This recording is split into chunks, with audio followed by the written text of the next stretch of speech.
All right, what's going on? Drive time on a Wednesday afternoon. Looking at about 13 minutes past the hour of 2 o'clock.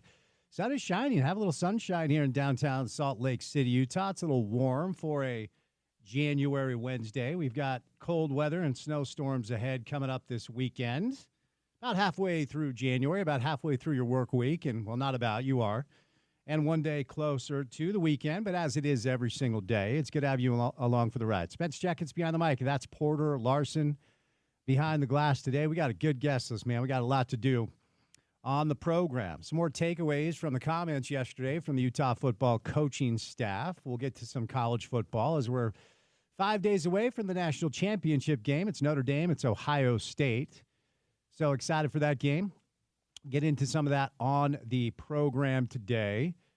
So a lot of people, I've been interested, certainly in following which pieces of the Utah coaching staff comments yesterday garnered the most responses from the general public, waiting to kind of hear from Coach Witt on a number of different things and Morgan Scalley on a number of different things. So we'll react to some of that today. There are 6 openings in pro football as of right now. The Bears, the Cowboys, Jacksonville, the Raiders, the Saints, and the hapless and hopeless New York Football Jets. Reports are today Mike McCarthy is interviewing as we speak with Chicago, which I perceive to be potentially the best job on the market simply because I think Caleb is going to be a really good quarterback. I know a lot of people around here disagree. But when you look at the other situations, they're either horrible quarterbacks or overpaid quarterbacks like Dak. I don't know if I'm completely done with Trevor Lawrence. But anyway, any NFL coaching news that drops today, we will bring it to you. The Utah men's basketball team is in action tonight at TCU, a TCU team that beat BYU last week. BYU, by the way, last night with a they smoked Oklahoma State. Now, Utah beat Oklahoma State up here. So Oklahoma State probably not excited about ever coming back to Utah, but 85-69. Kevin Young made some rotation adjustments.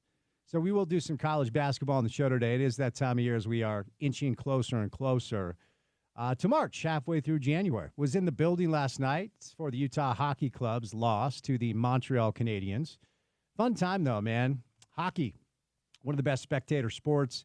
Utah Hockey Club is now 18-7. They're exactly 500. Kirby Datch had a couple of goals last night. The Montreal Canadiens got the win 5-3. And I'm shaking my head as I say this, but Utah Hockey Club welcoming the New York Rangers coming up tomorrow. The Rangers are already in town. They're staying at the Grand America. They've been walking around. You can see guys with Ranger gears. So we'll do a little hockey club on the show today. The Utah Jazz back in action tonight against the Charlotte Hornets. Jazz have been a lot more competitive as of late. We'll see if that continues. Keep you up to date on the injury list, who you may or may not see tonight at the Delta Center. 7 o'clock tip against the Hornets. The Jazz schedule is really softening up. They got some of the worst teams in the NBA on the docket, and we'll see how they fare. The NBA has rescheduled 9 games as a result of both fire and ice. No, that is not a Game of Thrones joke. That's a real thing.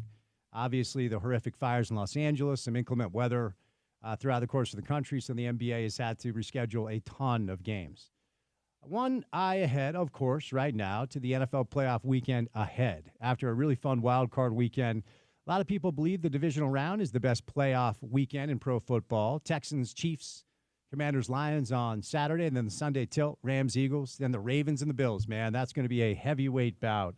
So fun time of year, a little bit of everything going on. RSL has opened up training camp in preparation for their CONCACAF match coming up in just a matter of weeks. There are some player personnel pieces of news we'll get to today. It's not just RSL, sending players away. They are making additions. I don't know what it's going to look like, and it's kind of odd that they've decided to go this route, but we'll learn a little bit more today on the program. So our guest list will go like this. Neil Smith, former general manager of the New York Rangers, will stop by to talk some Utah Hockey Club and some pro hockey. We'll get ready for the Utah Hockey Club Rangers game tomorrow. We'll talk about the Canadiens game last night and just big picture topics regarding the National Hockey League with one of our favorites, Neil Smith.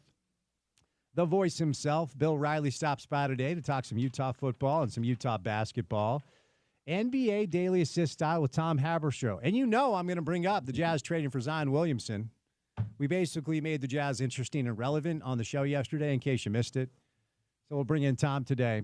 And then Kurt Schmidt, the technical director for Real Salt Lake, the mind behind all of these moves, the man who essentially makes the final call for player personnel, will be my guest later on. So a little Utah Hockey Club, a little Utah football, a little college basketball, Utes, Cougars, some Jazz, some NBA, and then some RSL. We got a bit of everything for you guys on the program today on this Wednesday afternoon with Neil Smith, with Bill Riley, with Tom Haberstroh, with Kurt Schmidt, me, Spence Checketts, all of you, the great listeners. Happy Wednesday. And that guy, Porter Larson, who produces the program on a Wednesday afternoon. So now that you've had a minute to allow the genius of the radio show yesterday to kind of marinate in Zion Williamson, where we've named half the state after him anyway, Jazz trading for Zion. Do you have any new hot takes or fun thoughts for me on this Wednesday? I'm still kind of ruminating on that one, on the Zion stuff. Hey, it would be fun. It would be fun. I don't know, how fruitful it would be, but it would be fun. Well, we'll see. Probably not going to happen, but just trying to make it relevant is the bottom line.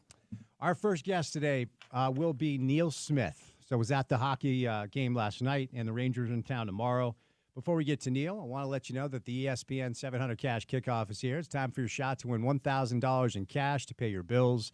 Text 1000 to 508-777-1000. Text 1000 to 508-777-1000 for a chance to win $1,000 in cash in this nationwide contest. Good luck from all of us here at ESPN, courtesy of our friends at Standard Restaurant Supply, your one-stop shop for all your tailgate needs on a Wednesday afternoon. It is time now for your opening tip.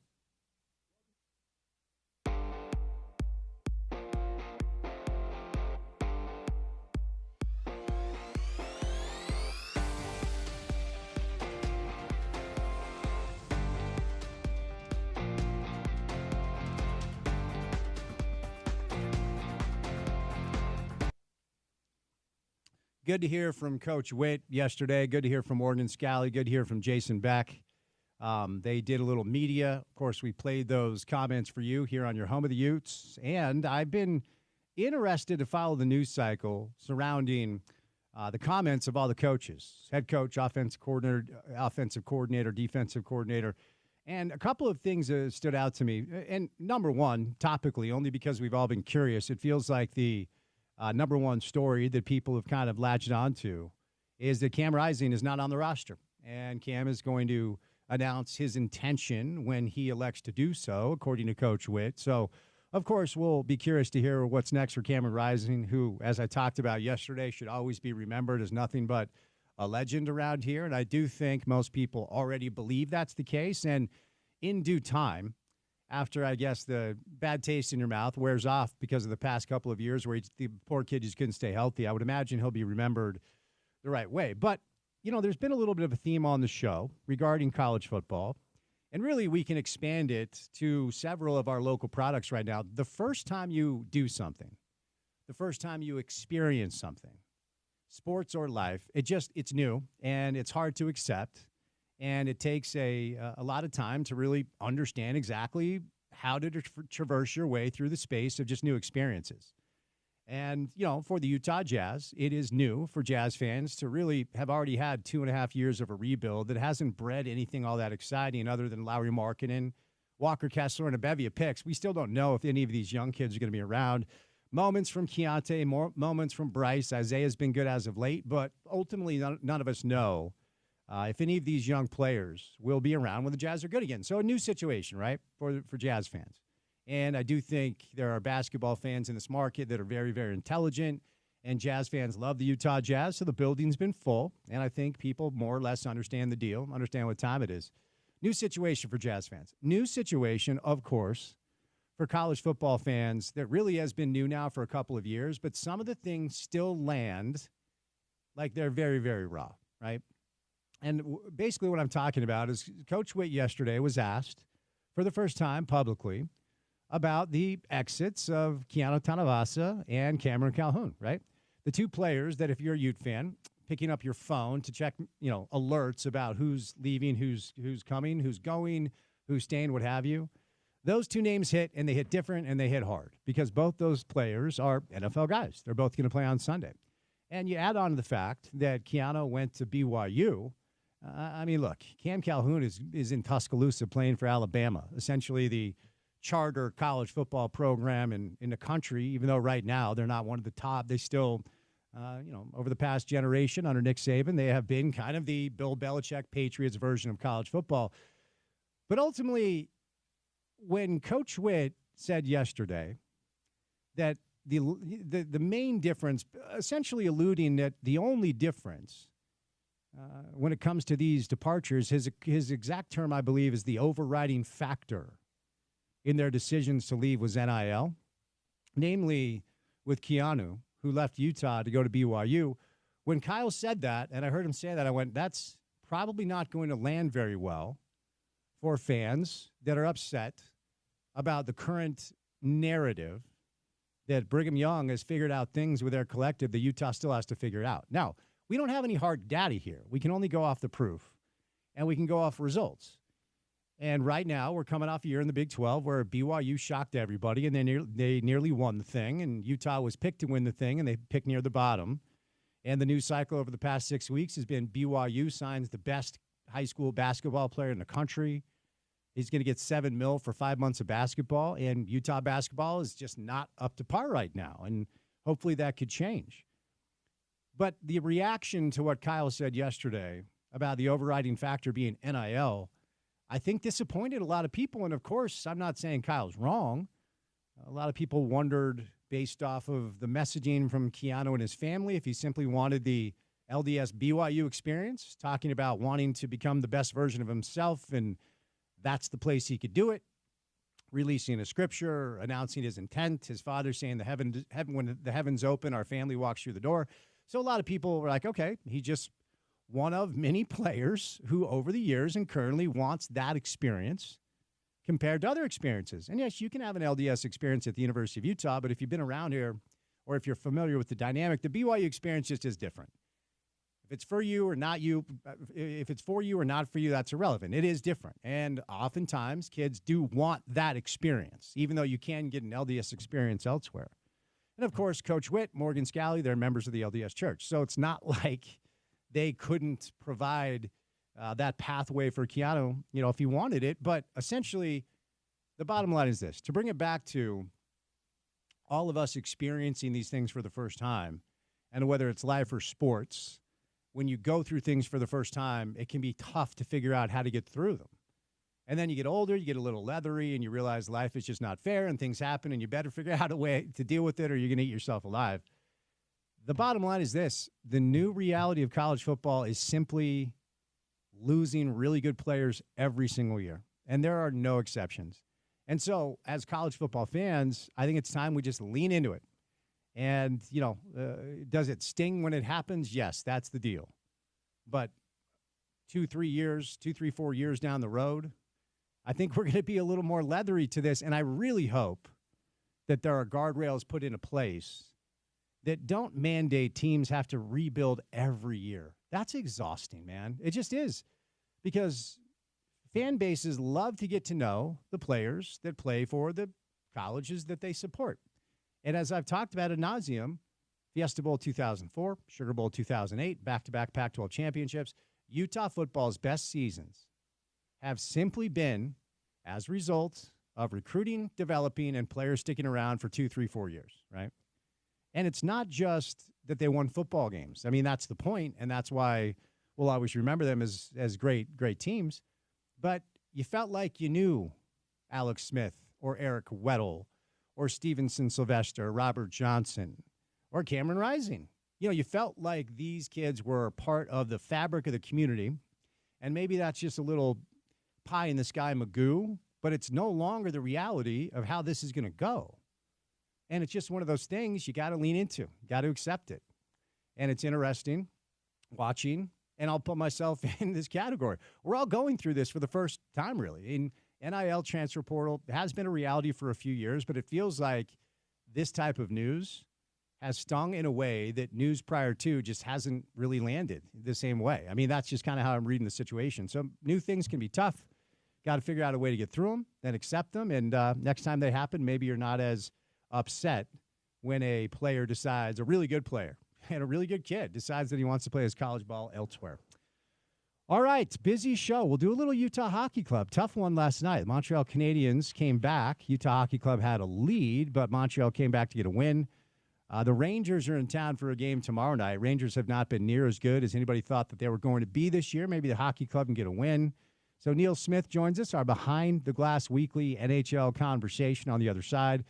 Some Utah football, Utah basketball with Bill Riley, some NBA and some jazz with Tom Haberstroh, and then what is going on in the world of Real Salt Lake.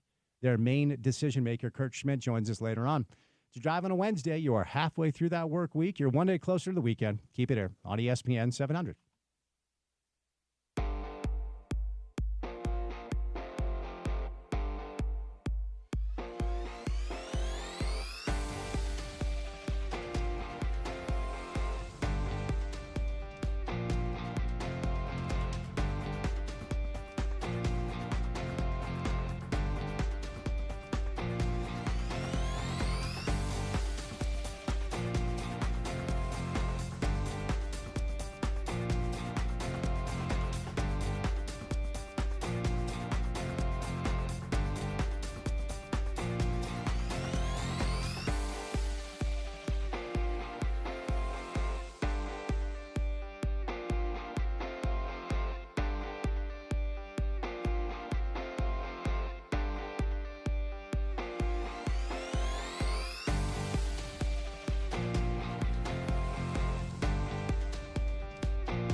Mike McCarthy is reportedly in Chicago today to interview with the Chicago Bears after getting out of purgatory and escaping Jerry Jones.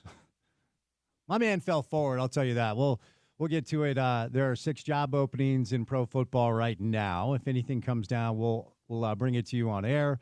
Got a little Utah hoops tonight. We'll get back to some college and pro football. But I was in the building last night, kind of shaking my head. I'm like, I cannot believe I'm sitting in Salt Lake City watching the Montreal Canadiens play hockey. Hockey club goes up early. Montreal comes back. They get a 5-3 win. And I continue to shake my head as the New York Rangers are in town now, walking downtown outside of Grand America to play the game tomorrow. Our next guest was the architect of the Ranger team that won the Stanley Cup in 1994. His name is Neil Smith, and he joins us weekly. Hello, Neil. How are you, sir? I'm good, Spence. That must be something to see the fabled Montreal Canadiens in Salt Lake City for the first time ever. That's quite a franchise. See, you're smart. I'm going to lead off there because I'm, the Rocket Richard, right? Like back in the day, Montreal Canadiens were kind of like, I don't want to say, because you're educated here, you're going to help me understand. I don't want to say like the first great pro hockey club, but from my vantage point, it feels like they were kind of one of the original dynasties in the NHL. For our local hockey fans that went last night and maybe don't fully understand what they were watching, and myself included, give us some context about historically just what the Canadiens mean to the world of hockey. Well, here's some trivia for you that I've rarely ever told anyone this or brought this up. But the Montreal Canadiens actually came into the league in 1917, the first year of the NHL. It switched from the National Hockey Association to the National Hockey League, and it was made up of only 4 teams, and they were called the Montreal Canadiens, the Montreal Wanderers, the Toronto Arenas, and the Ottawa Senators. And the Wanderers building burnt down in the first season, so there was only 3 teams. So when we talk about the original 6, we actually should be talking about the original 3. But Montreal has 24 Stanley Cups in their history, by far the most of any team in the league. The logo on the front of their jersey stands for Canadian Hockey Club. So there's 2 C's and an H. And they've worn those same uniforms forever. And they were once called the Flying Frenchmen because they got all the best French players from Quebec on the Canadiens, but they no longer get that advantage as everyone is in the entry draft together. And they more or less have been now look, obviously they went through that incredible run in the 60s and the 70s, but 80s as well. But, they last won the President's Cup, I believe, in 17. Like they have been, Neil, like consistently great. Now, their last Stanley Cup, I think, was, 93? So I guess it's been a while. But yeah. They have been pretty consistent with their high level of play. Is that fair to say? It has up until lately. I mean, they did get into the Stanley Cup final during that bubble time when COVID was around, and they played Tampa in the final, Tampa winning that. But that was an aberration, really. Montreal's been in a rebuild for quite a while, and they're right now for this season on a heck of a run, and are knocking at the door of a wild card spot in the East. So they're a team that's trying to rebuild, like a lot of teams, and the famous Marty St. Louis is their coach, who played for Tampa in their Stanley Cup in 2006 and was a tremendous player in the National Hockey League. So the hockey club took a lead after one last night, 2-1, and then Montreal came back and outscored them 2-0 in the second, 2-1 in the third to win 5-3. Are these two clubs on kind of similar trajectories? You referenced the rebuild nature, or is Montreal maybe a step or two ahead of where the hockey club find themselves out here in Salt Lake? No, I don't think they're a step or two ahead. I think they're all in this grouping. It's really hard to give it a name, but for lack of better words, I'll say they're all in the middle class. And by the middle class, I mean those teams that are trying to be a contender to be in the playoffs. So the upper class would be the teams that are trying to be a contender to win the cup. The middle class would be the teams that are trying to contend and be in the playoffs. And the lower class would be the teams that are totally in a rebuild and know that they're a ways away from pushing for the playoffs. So I think there's the three groups. And I've said to you since I've been coming on here that Utah is in that middle group that will be pushing to try to get that wild card spot. And I expect that they're going to keep clawing away at it for the rest of the season. One of their themes is they don't hold on to leads, Neil. As I referenced, they were up last night. Is that just another factor of a young team that doesn't know how to handle the success yet because they haven't been there? Because it really has been a bit of their theme. Like, they go up early and oftentimes can't hold on to that lead.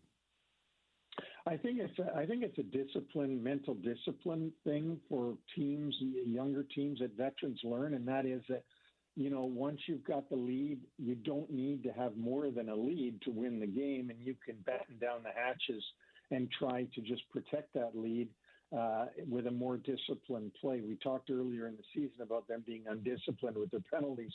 The younger teams are undisciplined in the fact that they see a chance to get a goal and they go for it, which could turn into a scoring chance for the other team. So I think that, there are blown leads all over the league. I mean, they're not the only team that blows leads. There's a lot of them. My concern, Spence, about them, we talked about this last week, is more about their home record and why they can't get wins at home with only 6 wins, which is the least of anybody in the whole league. That's something that's concerning because you've got to, you got to play well in front of your home fans, and you should have an advantage when you play at home. So some unfortunate news is Dylan Gunther, who has had a really good year, actually leads the team with 16 goals, also has 18 assists, and he signed that massive 8-year contract extension. He has 34 points, which is third on the team to Clayton Keller and Logan Cooley. But Dylan Gunther is out indefinitely with a lower body injury. What do you make of this hole? How does Coach Torney handle this, maybe with some line changes? Yeah, I mean, it's a tough one. It's hard to replace his offensive ability. A guy that plays a regular shift, who plays on the power play and has a hell of a shot. And I believe, if I'm correct, he scored the very first Utah Hockey Club goal this season in history. He's a hard guy to replace. He's one of your bright young players. So they'll just have to find their way to get through it and win some games without Dylan in the lineup. So I don't want to continue to hit this thing over the head, Neo, but you referenced it. Like, they do not win at home. They just can't. And I was there last night, had some really good seats. And I'm always just, every time I go to a game and when you're able to sit up close, you're just simply blown away at the size and the speed, the precision, the timing, everything that we all love about pro hockey. But if they don't get this figured out at home, I mean, at this point, they're now, as the real-time standings are pulled up, they're 12 points behind Colorado for the wild card, 6 points behind Calgary, so it's not like there's a massive gap there. But if they can't get it figured out at home, is it tough to expect a wild card postseason berth? Oh, I think so. And I'm just being honest about that. I mean, Vancouver is struggling. Vancouver ended in first place last year in the Pacific Division, and the division that also has the Edmonton Oilers and the Vegas Golden Knights, 2 pretty good teams. Vancouver ended in first. They're struggling this year, and why? Well, there's 7 wins at home. That's 7, 8, and 6. It's no, when you go into Vancouver, it should be a tough night. It hasn't been this year, and Utah is going to have to develop their identity at home. They've been good on the road. They've won 12 games on the road, but they've got to figure this thing out at home and whether they're nervous, whether they're taking too many chances when they're at home because they got their friends and family watching them. I don't know, but you know what? You want the opposition to come into your building and go, "Oh, we know we're in for a tough night in here." And right now, I don't think the opposition would be saying that. We did get a little good news out this way as John Marino came back, and I don't know. I think that's his season debut. I mean, he got 18 minutes of ice time, which is a good amount for a player that hasn't played in quite some time. One of the consistent themes, Neil, as you know, about this team is dating back to last year when they were in Arizona. The defense oftentimes asked the goaltender to stand on his head, and What could potentially a settling effect the return of John Marino have to the Blue Line group? Oh, I think it's going to have a tremendous effect on the defense of the team because he's a good player, he's a veteran player, and he'll bring some steadiness to the team. Now, they did do a great move in getting Sergachev in the offseason. Ian Cole is there, who's a longtime veteran in the league to help out with the younger players. So it's not like they're not teenagers playing on defense, but Marino is a good defenseman and will really help steady things and will give Ingram and Vejmelka more confidence when they're there and not think that they're going to have to stand on their head every night. All right, Neil, let's move over to the team that is in town right now, walking around downtown outside of their hotel in Grand America, and will be playing the Utah Hockey Club tomorrow, and that is the team of my childhood, the New York Rangers, who simply, and look, I'm not going to tell you I watch every Ranger game. I just know that last year they were in the mix for potentially something special, and it didn't fully work out, and you just pull up the standings, and they continue to struggle. What would you say to the fans here headed to see the Utah Hockey Club play the Rangers about essentially why this team has not lived up to expectations? Well, they've had a very peculiar season. They started out 12-4-1. A lot of the people that are critics critique the Rangers said that they weren't really as good as that record. But when they did this stuff with Jacob Trouba and traded him, he was the captain, had been the captain for quite a while, and really liked and respected by his teammates. Things started to turn ugly. They sent out a message to all the other GMs saying that they would trade Kreider or Trouba, and that got out, obviously, and then that sort of put hand grenades into the locker room, and they really had a tough time to shake it off. They've played better lately. They're 500 in their last 10 games, but they're not the team they should have been this season. They're hanging around with the Islanders and the Penguins down, in the 8th spot for the wild card, and they should be, easily in the top 3 in their division, in the Metro Division. They won the President's Trophy last year. So it's a disastrous year for the Rangers. They're playing better now. That's not great news for Utah. I wish for Utah they were playing at their worst, but they're not. They got some guys for the fans to watch. 93 Zibanejad is a tremendous hockey player. 10 Panarin can light the place up and score a lot of goals. Chris Kreider is really good in front of the net, number 20. And they've got a defenseman, Adam Fox, number 23, who won the Norris Trophy only a couple of years ago as the best defenseman in the league. Combined with probably the best goalie in all of hockey, Igor Shesterkin. I don't know if you'll see him or not tomorrow, but he is a treat to watch because he makes some acrobatic saves. So, for Utah's sake, you hope that they're having an off night because they do have a lot of talent, but they haven't been living up to that talent as of lately. So, from a tactical standpoint, how do you think the Utah Hockey Club will go about their business of trying to get the win tomorrow, and when they badly need? Like, what do the Rangers, you reference some of their talent, but what makes them dangerous? The way I'll ask it, I guess, Neil, is what makes them dangerous? What makes them beatable? I think, I don't know who's playing goal. If Shesterkin's playing goal, it's really tough because they can live off the fact that they can make mistakes and Shesterkin can keep them in it. They don't have a great defense right now. They don't. They're not. I would say that's their weakest spot. So if Utah can get the early goal on them and then protect it and build on it, that would be one thing. They're not great defensively. They're not playing at their best up front, but they do have a lot of talent up front. Now, surprisingly, Spence, their power play isn't as good as Utah's. Utah's power play is better than the Rangers in statistically. So that's an advantage for them. But I just think that the young guys there are going to have to get out, jump on them early, and go from there.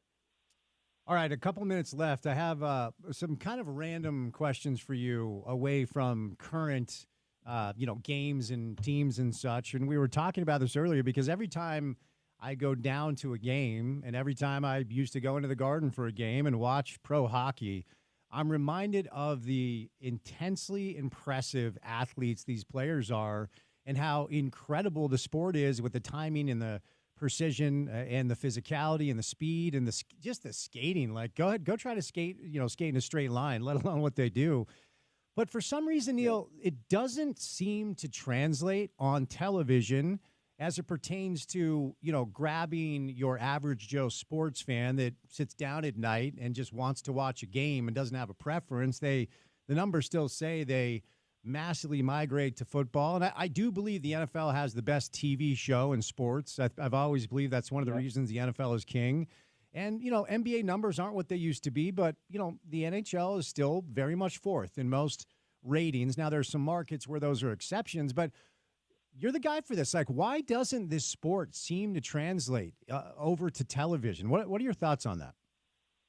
Well, I think there's two things that are really important. The puck is small, so if you don't know the game inherently, you're wondering, where did the puck go? Where is it right now? And the other thing that makes it hard in TV is that you have boards going all around the playing surface. You don't have that in any other sport. So cameras, of course, are on one side of the ice. And when the puck gets onto that side of the ice, you can't see it because the boards are in the way. That's another thing. If you think about football, if you think about baseball, if you think about basketball, you always know where the ball is. In those sports, you don't always know where the puck is. Now, as I said, people who are real hockey fans understand. They've seen it so many times, they understand where the puck is going, and they understand what the nuances are. But I think that those things, Spence, are really have always been the Achilles heel of watching hockey on TV. I don't believe it's because there's the rules they don't understand. There's only two basic rules in hockey, and that's offside and icing. There's really not a lot of others people can understand. You can't trip people. You can't hit people with a stick. You can't do that. Obviously, you're going to get a penalty. I think it's the fact on TV, you don't see the speed that you do when you're in the building, and it's really hard to follow the puck. Yeah, and I know they've tried solutions with the puck, having the flash, like follow it or whatever, but nothing has ever really seemed to stuck. And in a way, Neil, it kind of reminds me of soccer, where, there are a lot of average Joe sports fans that don't necessarily understand soccer, and they wish that rules were different and the goals were bigger or whatever. And soccer people are just kind of like, this is our sport, man. Either you like it or not. And I feel like hockey people are kind of the same. Like, you can complain that you can't see the puck. You can complain that you don't understand this or that, but deal with it. Like, this is our game and we love it. Well, that's true. And I'll give you one other example that came to mind of why it's difficult on TV. A camera, whether it's your camera on your phone or any other camera, can't catch an image like your eyes can. And so think about this for a minute. Have you ever gone outside and seen a tremendous moon in the sky and thought, oh, I got to get a picture of that. This is really cool. And you can't get a picture of it with your phone because it doesn't capture that image. Well, that's the same thing with the puck and the camera watching from TV. Your eyes can see the puck, and when you're in the building, you can see the speed, see where it goes, catch all that with the naked eye, but the camera can't catch it the same way. And I use that analogy to the moon because there's been so many times I've had these great South Carolina moons that I want to take a picture of. I take a picture, and it just looks like a street light up in the air. So it's difficult. They've tried a lot of things, as you said, but at the end of the day, it's what you said. It's our sport. You learn it. You'll love it. Try to attend the games if you can, because then when you go back to TV, you'll understand it better. Well said. Last thing, Neil, and I'll set you loose because this kind of caught my attention. And I want to be clear. I was alive for the Miracle on Ice. I just was 2, so I don't remember it at all. And a bill has been introduced to Congress to award congressional gold medals to the 1980 Miracle on Ice Olympic hockey team. It was reintroduced to the House of Representatives and the Senate on Wednesday. I was unfamiliar that this was ever in front of the Senate. And instead of asking you whether or not you think this is something that will happen, I just wanted to get your perspective about what that team, what that moment, what that Al Michaels call did for the game and the way it changed it. I think it did something for the country because at the time the country was embroiled in that Iran controversy with the hostages and the consulate having been taken over, the U.S. consulate, and the people being held hostage that worked in the consulate. Jimmy Carter had under his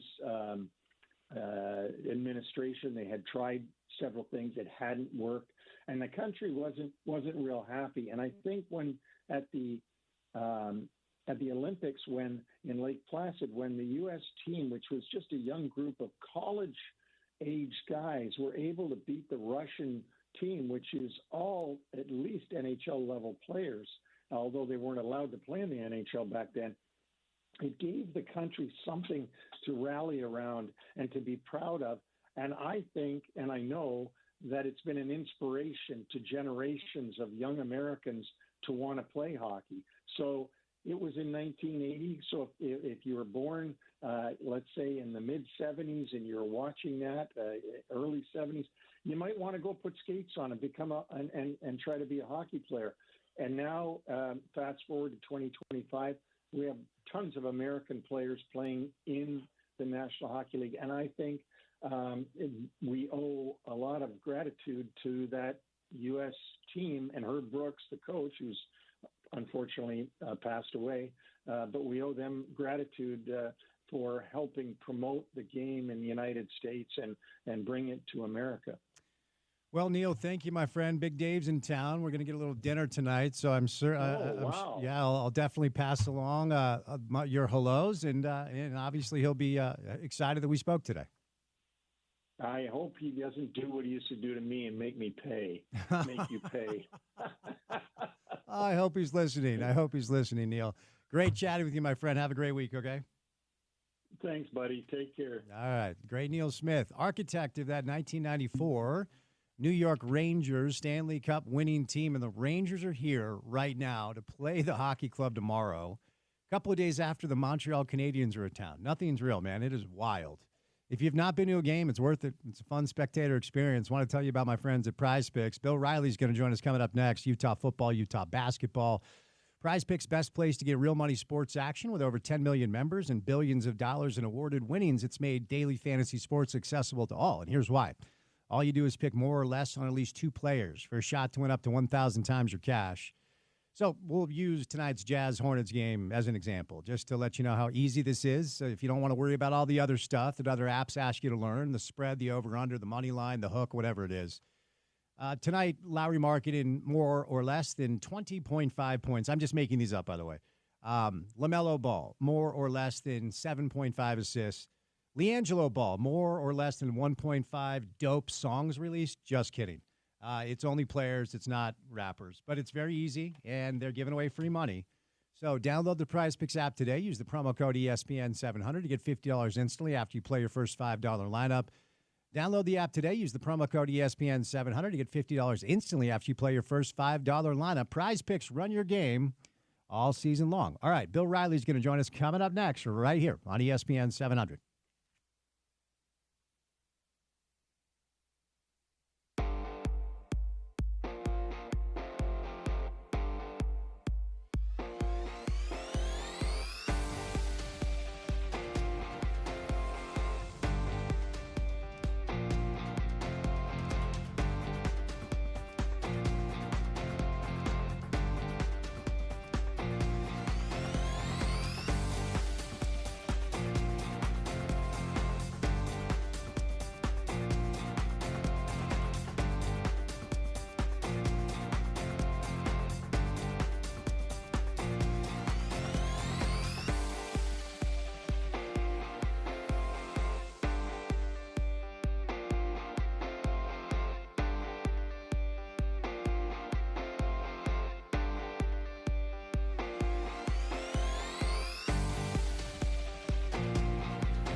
What you can't see right now is the voice of the Utes, Bill Riley, clapping to Kim Carnes' Betty Davis eyes. A scene I witnessed on a number of occasions during the old Bill and Spence days. Riles, I had to dust off a classic for you. I know you appreciate this on a Wednesday, yes? I do, Spence. I was kind of hoping that you would break out the Cranberries for me today, because I believe it was 7 years ago today that Dolores Reardon, the lead singer of yours and mine, one of our favorite bands, died. Good knowledge, good reminder, and next time we'll do that. If I remember correctly, you and I disagree on the Cranberries' best song, correct? What do you think? It's Zombie? No, I'm a Linger guy. Period. I thought No, I'm a Linger. No. You and I are. Oh. Well, you're a Linger Longer guy. Yeah, well, no argument there. And I will bring the potatoes. I will bring the free. I always thought you loved Dreams. I thought you were a Dreams guy, but I guess you're a Linger guy. I do like Dreams, but there's something about Linger that's her voice was so haunting in a beautiful way, but it was just haunting. Yes, and also there is something about a Linger Longer. So if any of our listeners are listening and there's one on tap, hit me up, man. I'm a big fan. That food, you cannot get food like that anywhere, Riles. It's true. It's true. How are you doing? I'm good, man. So we'll do some hoops in a minute. Happy for Craig in that first Big 12 win. And I know you were traveling when Coach Witt and the staff kind of made their comments, but you are familiar with the program and you understand the tone and tenor. So I won't get too deep into the weeds. We'll give you a chance to get back on the ground and listen. But one of the big pieces of news, and, you know, I don't think it's a surprise. We were all just kind of waiting on clarity about Cam Rising, and simply he's not on the roster. And Kyle said when the time is right, Cam will let us know what his next steps are. But what's your reaction to the news, who, like I said, not surprising, but now official? Yeah, kind of like you, not surprising. I mean, Cam's played a lot of football and he's older, but I thought when they brought Jason Beck in and Devin Dampier made the commitment to Utah, that kind of signaled the direction that Utah was going in with their quarterback and their new offense. And so that it really didn't surprise me. I've not heard word one about Cam. He's kind of gone radio silent on a lot of things. So it'll be interesting to see where he ends up. But yeah, it wasn't super surprised by the news, just simply because new time, new era, new offense, and the offensive coordinator brought in a very dynamic younger quarterback to run his offense. So I will be anxious to see what Cam does. I mean, does he play another year of college football? Who gives him an opportunity? Because he's got a track record of being hurt a lot over the last 3 or 4 years. But when he's healthy, we know he's a very good quarterback too. So I, like everybody else, will be really curious to see where he goes and what he does. I'm also really curious to see this new Jason Beck offense, because just based on, a couple of conversations I've had with him, obviously off the air, it sounds like a pretty big departure from where Utah's been in recent years.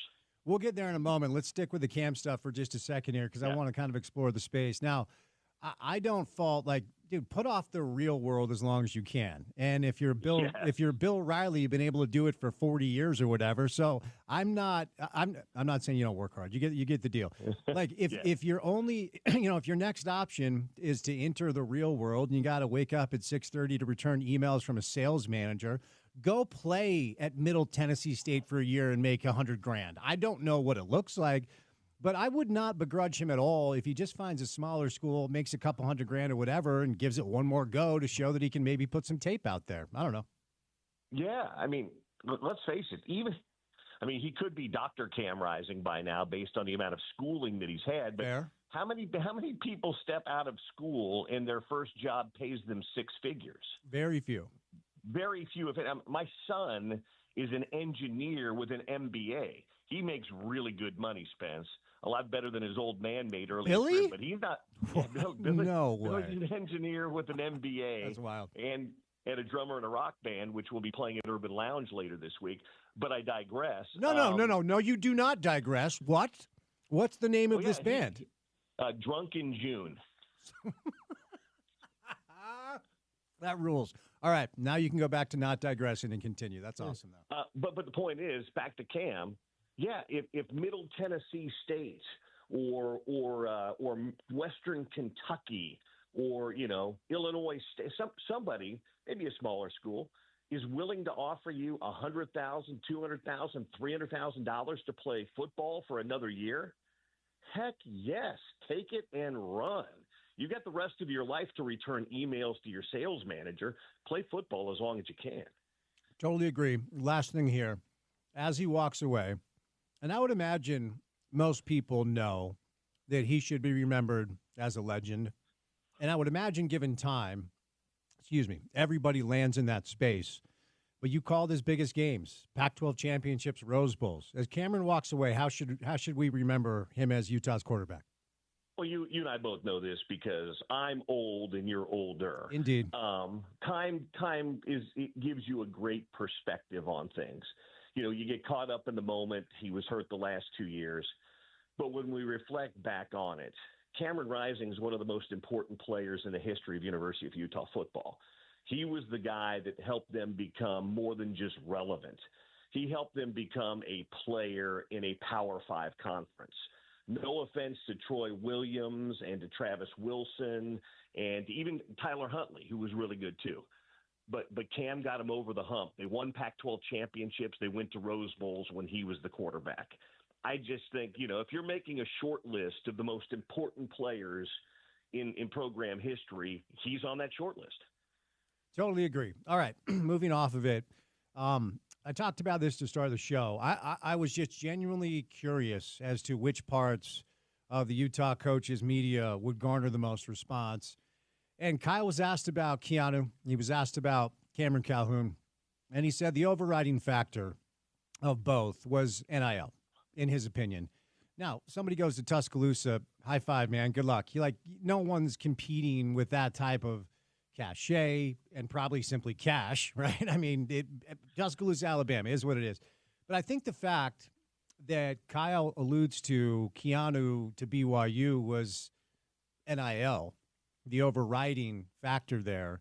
From what I can kind of ascertain and some feedback I've received, that just kind of didn't land very well for folks who have this idea that the narrative out there with BYU landing A.J. DeBanza and BYU coming off this Big 12 season that was very unexpected but very successful. On the other side, Utah basketball trying to find their footing, Utah football, rough Big 12 season. I just think there's this feeling with a lot of people in the market that BYU has something figured out with the collective that maybe Utah doesn't. I don't know if that's the case, but you know the deal with narratives. I just wonder what your thoughts are, because there were a lot of speculation. Look, I know there's been tampering accusations. I can't speak to any of that. But there was a lot of religiosity in the messaging from Keanu and his family. And look, you can get an LDS experience in Salt Lake at Utah, but the BYU experience is different. It just is. It always will be. And so a lot of people are like, yeah, maybe he just has decided as he's aged that that's where he needs to be to lean into that type of life or whatever. And then Kyle says it's NIL. And I think a lot of people kind of left scratching their heads. Bill, what are your thoughts? I think it's probably a mixture. I'm not privy to the negotiations of NIL, but I do know that, Spence, in this day and age, I think just about every recruitment on every level at every position has some tie to an NIL component to it. So I would never second guess Kyle on that because he's the one sitting in on those negotiations. But I don't think that was the only component there. It was weird. I mean, you 1 minute he's a Utah man for life, and then the next minute he's gone. But there was a coach down there, I think Sione Puha, who's now on the staff at BYU, recruited him to Utah, and I think there might be a relationship there as well. So, it's what I've always said. Go where you're happy. Life is short. Go where you're happy. Is it a loss? It is a loss. He's a good football player, but he's not an irreplaceable football player. Utah produces defensive linemen. They pull them out of thin air, and guys can compete. Nobody knew Ken Otanabasa 2 years ago, and then he popped on the scene. I think Utah is going to be just fine. He's a really good football player, and I think he'll probably do just fine down there, but I don't think it's one of those losses that the program can't recover from. And I think, too, just because it's your rival. Your rival had a good year. You had a down year. And this was just kind of that I don't know, that cherry on top of a tough year Sunday for a lot of people to digest. To be very fair, I think these two programs are actually in a pretty good place. Utah's not that far off from being back where they were. Good quarterback play would have had them in the right place. I think there's still plenty of talent in the program, but there's no doubt too that the BYU programs made some nice strides in recent years too. So it stinks to lose a good player, but I think Utah will be just fine. Well, and this is how I started the show. It's like it's kind of an interesting time in our market when it comes to our sports products, because a lot of us as media members, certainly the fan bases of all these teams, we're going through very new things. And when you go through a new thing, when it happens to you for the first time and it's uncharted waters, your world is shook a little bit. And you're like, okay, how do I get through this? This is a new space for me to traverse.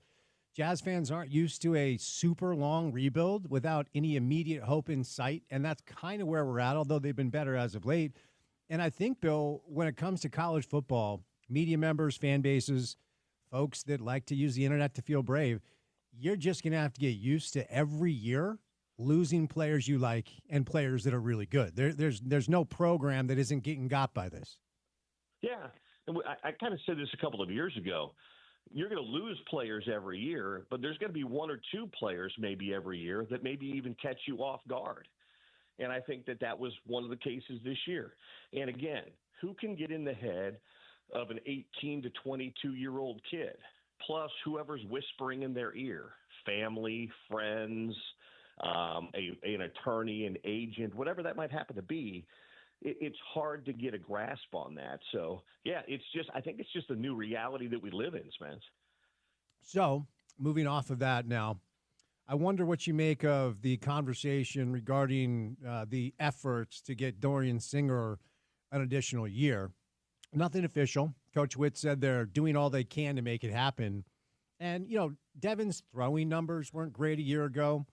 But if Dorian Singer can come back, that's a talent you want on your roster. And maybe because of the familiarity he has with Devin, because they've known each other for a while, maybe that's a 1-2 punch that could breed a lot of results. What are your thoughts on the potential of seeing Dorian Singer back on campus? I think it'd be fantastic. You would then have your definitive wide receiver one. Spence, that kid caught, 55 balls for 700 yards this year with suboptimal quarterback play. What could he do with his stepbrother? I think they're stepbrothers. They're related. He and Devin are related. Throwing him the football. And to Devin's numbers, I will say this because I've talked to some people. Remember, he was a true sophomore this past year, and it was really his first year as the guy at New Mexico.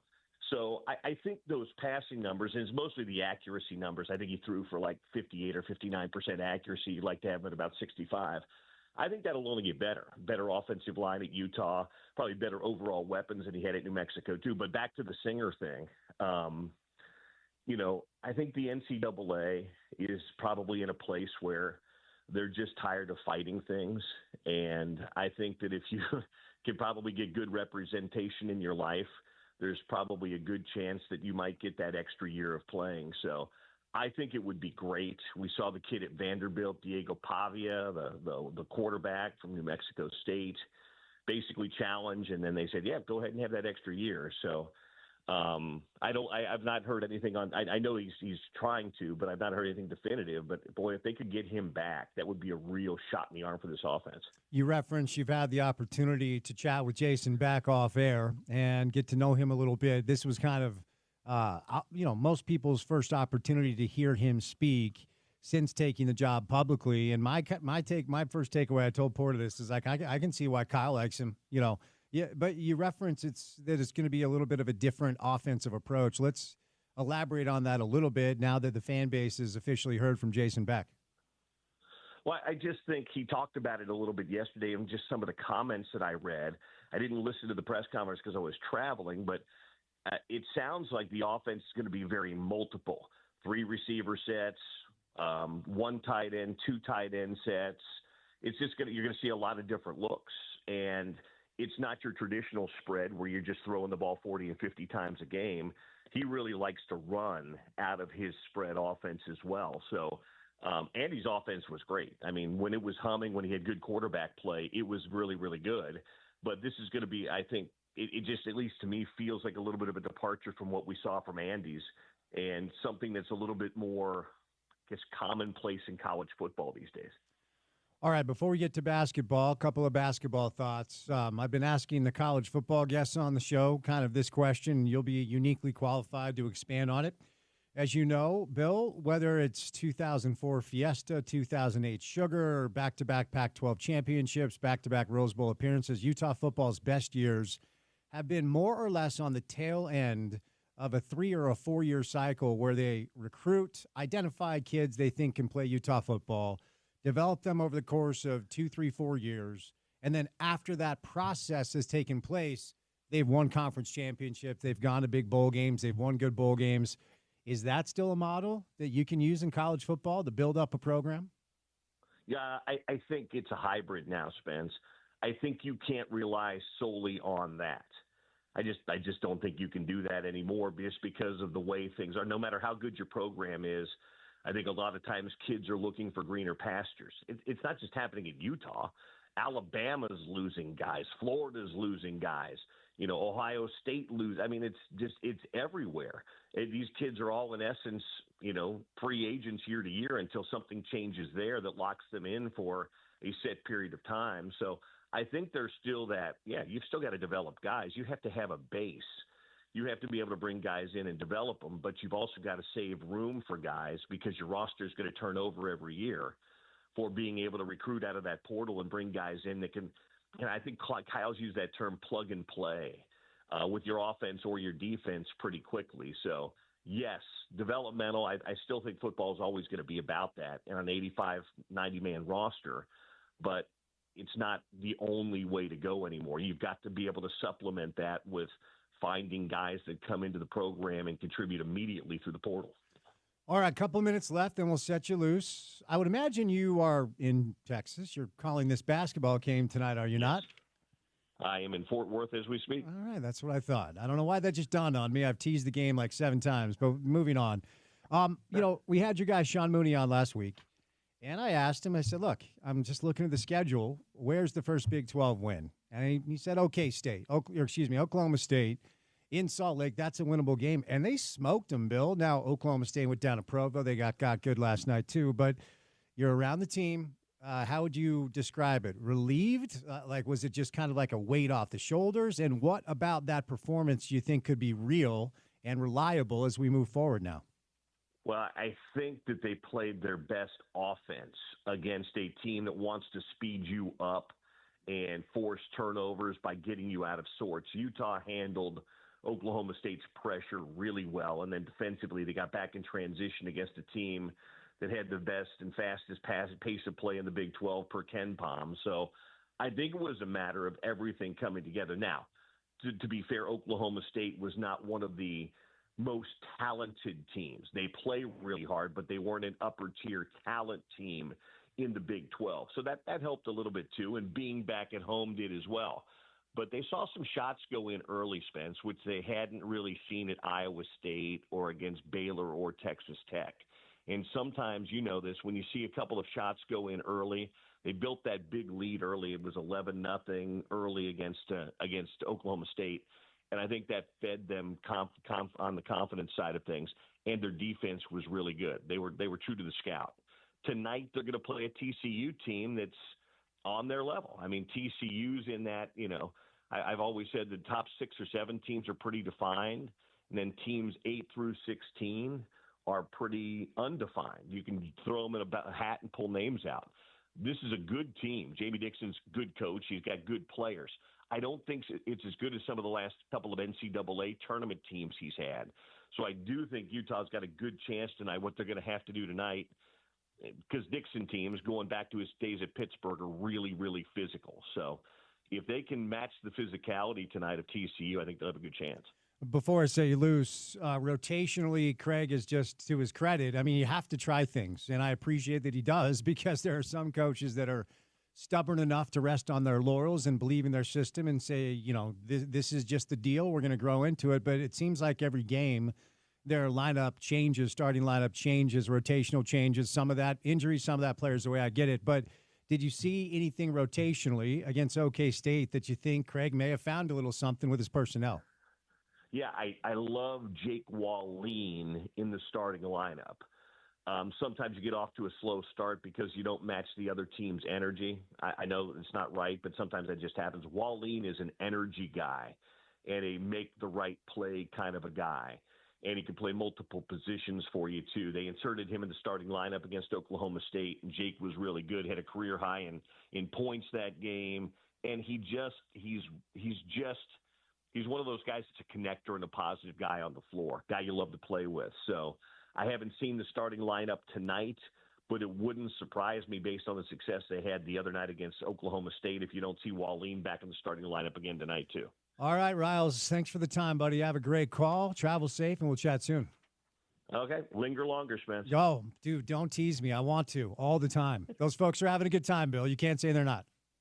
You're right. Talk to you later. There he is. Bill Riley, voice of the Utes. You can hear him on the call tonight, 5:45. Utah men's basketball taking on TCU. You ever been to a linger longer, young man? Have you ever experienced the magic of a linger longer? Do you know what it is?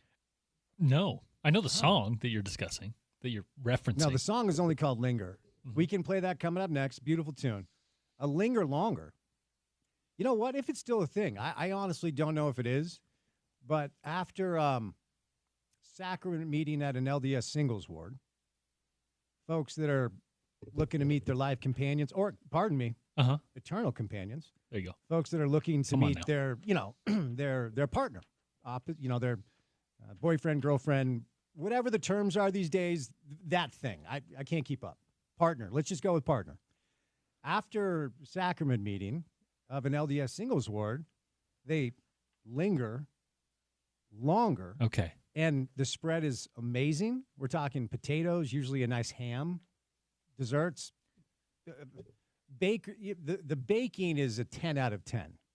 And you get the opportunity to stay after and linger longer and chat with folks. It's a lovely thing. It's, the service never really pulled me in, but the linger longer, I'm the guy that shows up for that. Yeah, that's your part. A lot of good times there.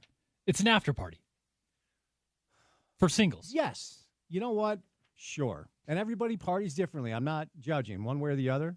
Usually a lovely punch option. Maybe some soda. Funeral potatoes? Every time, and it hits every time. Tell me funeral potatoes don't hit. They do, but they're just scalloped potatoes. It's not like our own thing that we invented, and even though we take credit for it. You don't be woke about funeral potatoes, please. Am I wrong? No, but just let people enjoy their funeral potatoes. Okay. Copious amounts of fry sauce. The food is, you cannot beat the food at a linger longer. It's good. I'll, listen, I'm open to it. Okay. I'll stop by. Can't believe you had a hot funeral potatoes take, man. Isn't that what I'm here for? Yeah, that's true. Yeah, lovely, sometimes finger sandwiches, which are great. Oftentimes you run into a Sunday bar, banana splits. Man. Highly recommended for a young, single, good-looking guy like you. I'll take you up on that. All right. Well, at this point, we can go together. Let's go. Let's catch a break. Let's behave ourselves.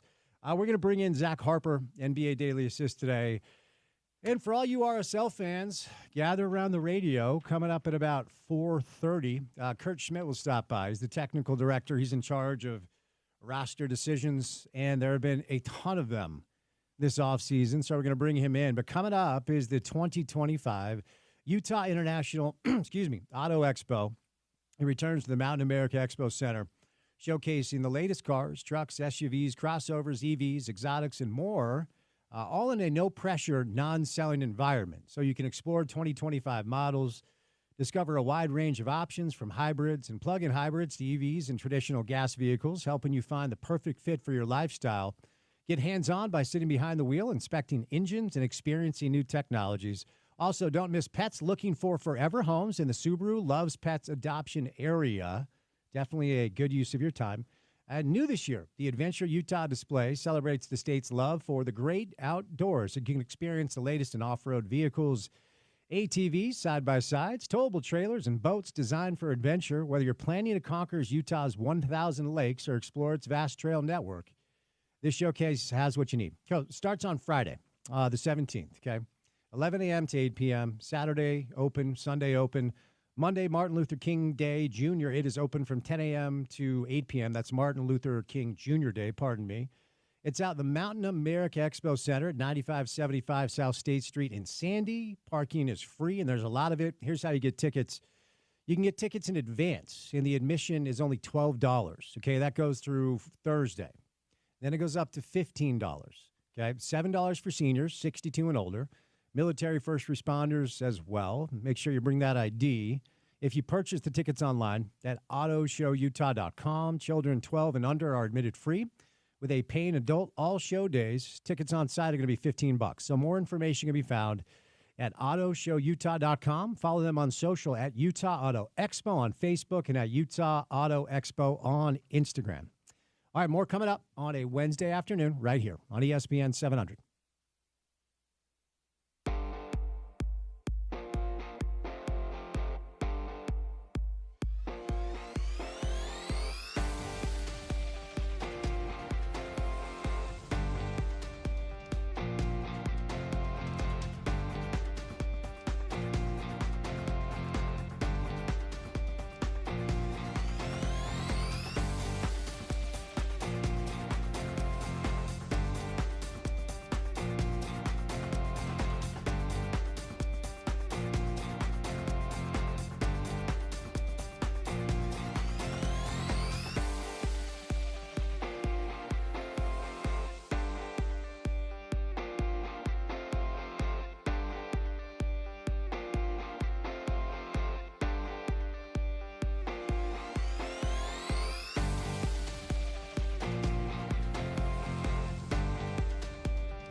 our buddy Bobby Marks, who joined the program earlier this week, and his cohorts over at ESPN.com. And, of course, this time of year, as we are high speed ahead to the NBA trade deadline, a number of, well, almost days away. It's less than 4 weeks away now. If you missed it yesterday, we made the Jazz interested again. I took a tremendous amount of guff for being an idea man.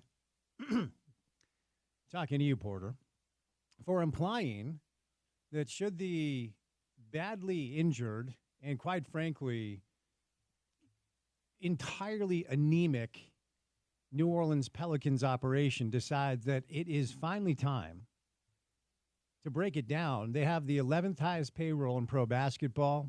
They have won 9. I don't know, one-game winning streak. Maybe this changes the whole narrative. They're 9-32.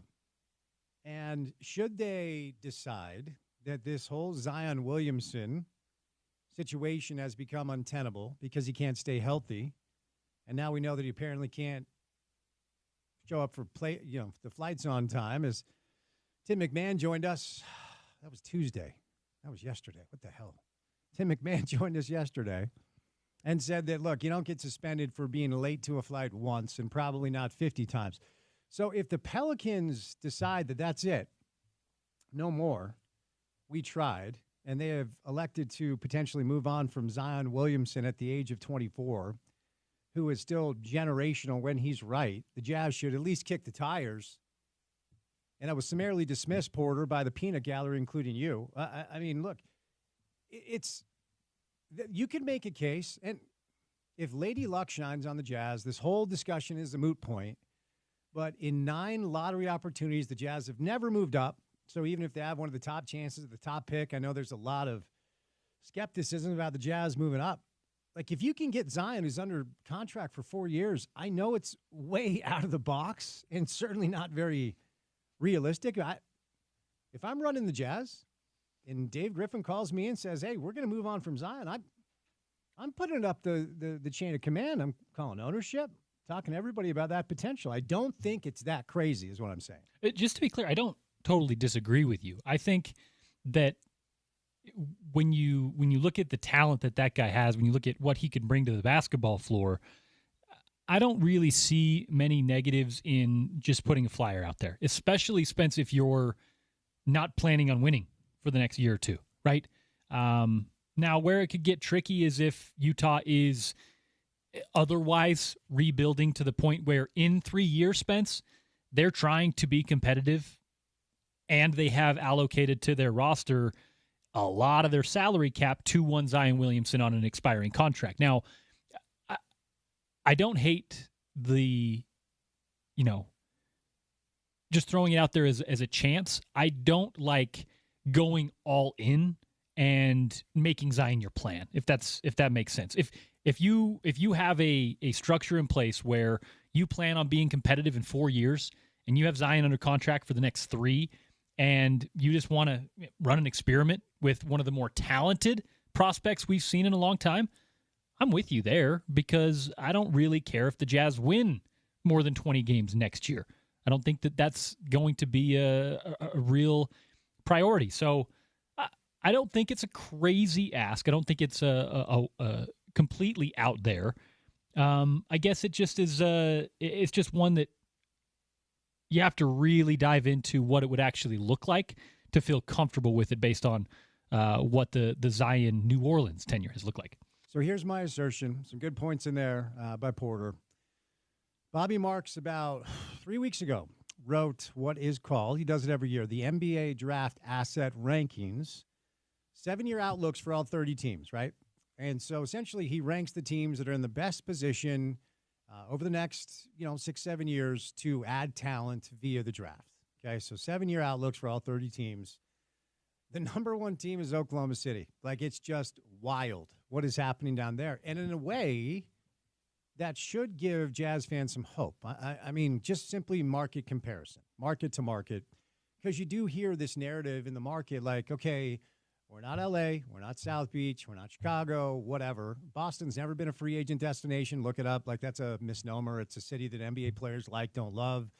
You can kind of say the same thing about the Knicks, quite frankly, but where players want to live. It's clearly L.A., it's South Beach, it's sunshine, and that's proven to be true. Maybe Phoenix with what they've been able to build with the talent on paper, although the results haven't been there.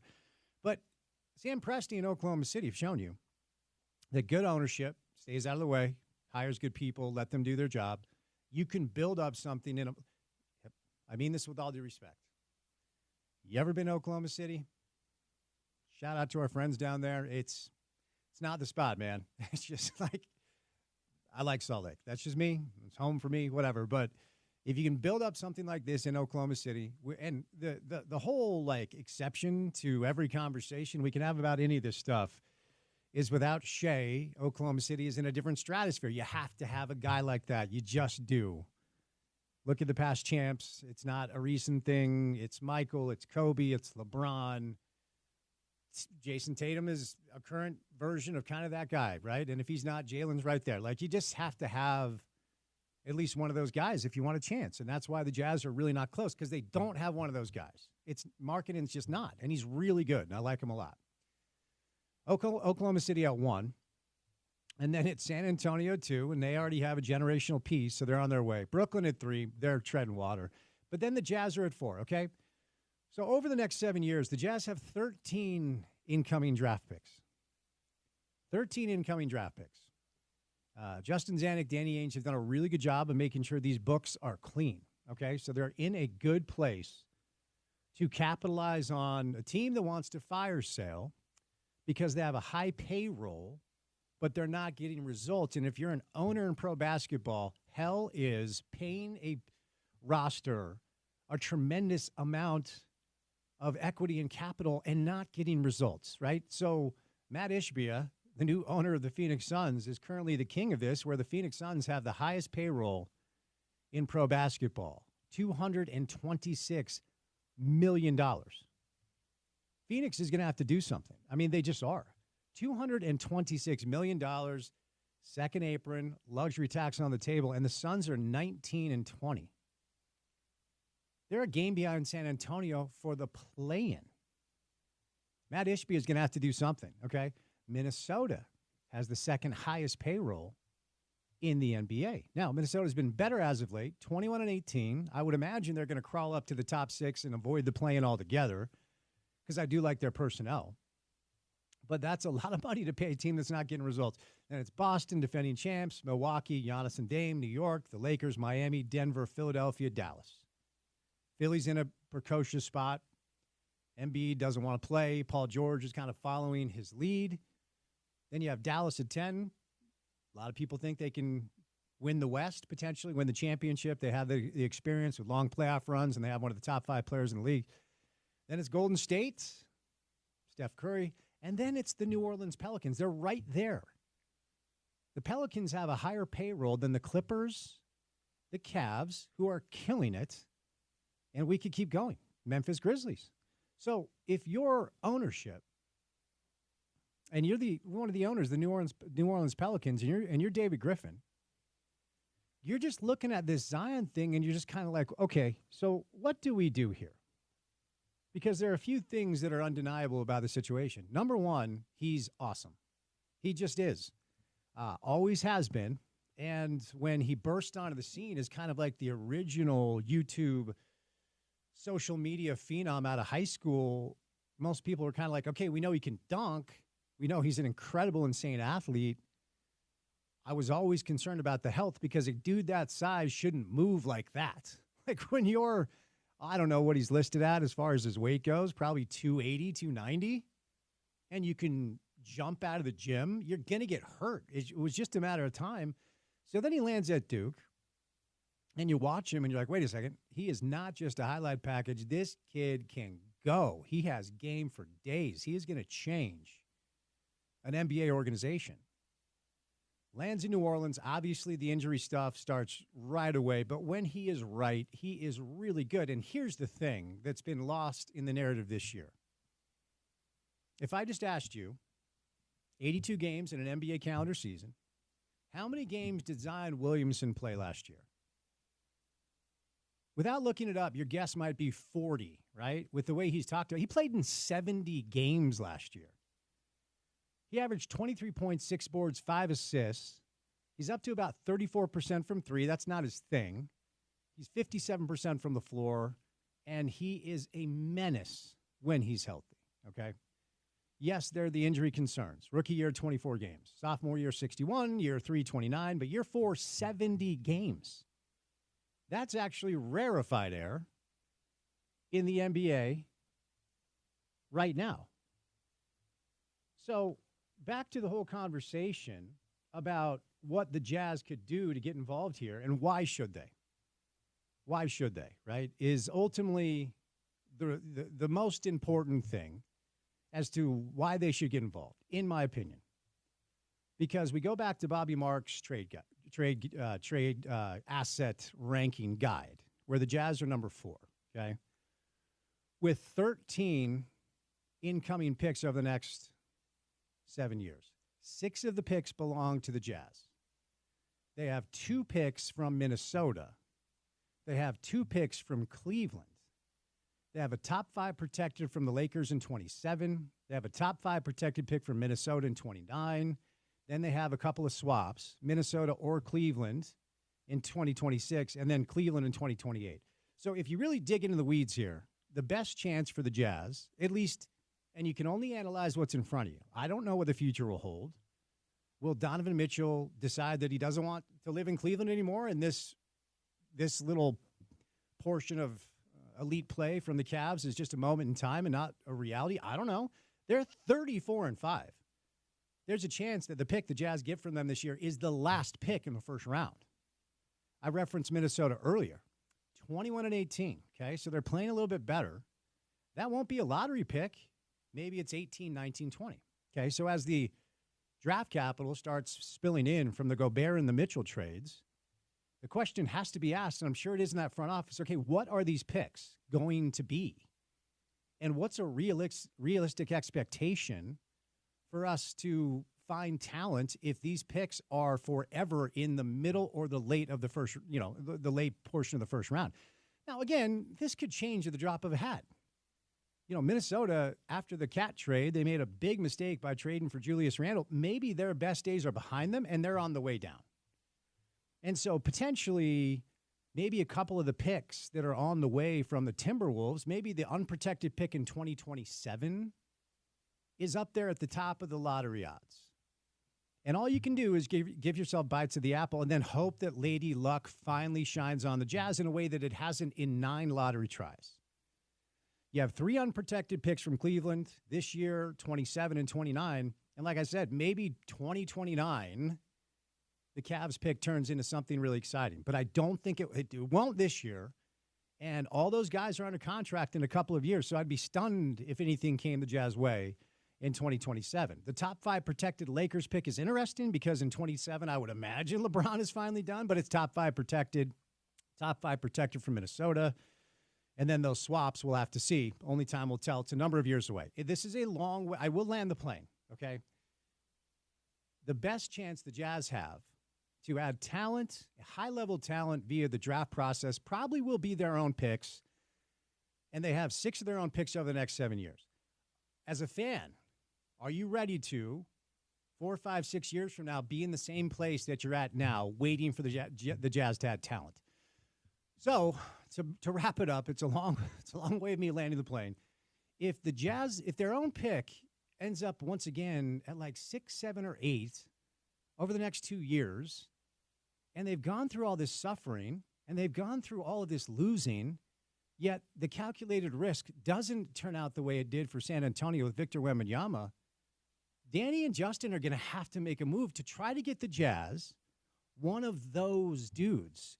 You can find a Keontae George or a Bryce Sensabaugh or a Kyle Filipowski or a Walker Kessler through the draft process.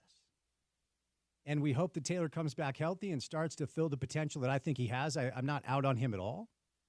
You can fill an NBA roster with decent talent, sometimes good talent, if you have mid-first-round picks, late first-round picks, and at times you hit a home run that nobody sees coming. If you draft a chubby kid in Nikola Jokic that nobody knows about, and a few years later he's the best player on the planet. Stuff like that happens. Stuff like that has happened here with Millsap and Kirilenko, and late lottery picks with Donovan and Carl and John and Gobert at 29. Like, all those things are out there as a possibility. But a bird in the hand is worth two in the bush. And if David Griffin calls Justin Zanuck and says, look, here's what works. We're ready to move on from the Zion stuff. It's not working here. He needs a change of scenery. He needs a new coach. Maybe Will can unlock something with him that our coaches down here simply has not been able to figure out. Maybe Will is the guy that can get through to Zion Williamson. So we're moving on from him. Okay, and here's what works for us, Justin Zanuck and Danny Ainge. You send us John Collins, you send us Jordan Clarkson, and you send us 5 of your future first-round assets. Remember, they have 13 incoming picks over the next 7 years. The Collins and Clarkson thing just make the finances work. That just makes the numbers work, right? And you're going to say, wait, 5 first-round picks? That seems like a lot. Donovan got that. Gobert basically got that and a little bit more. Zion, when healthy, is twice the player either of those two are. And when you have 13 incoming first-round assets over the next 7 years, even if you trade 5 of them away, you still have 8 left. You still have at least 1 first-round pick every single year. And you know what you have in exchange?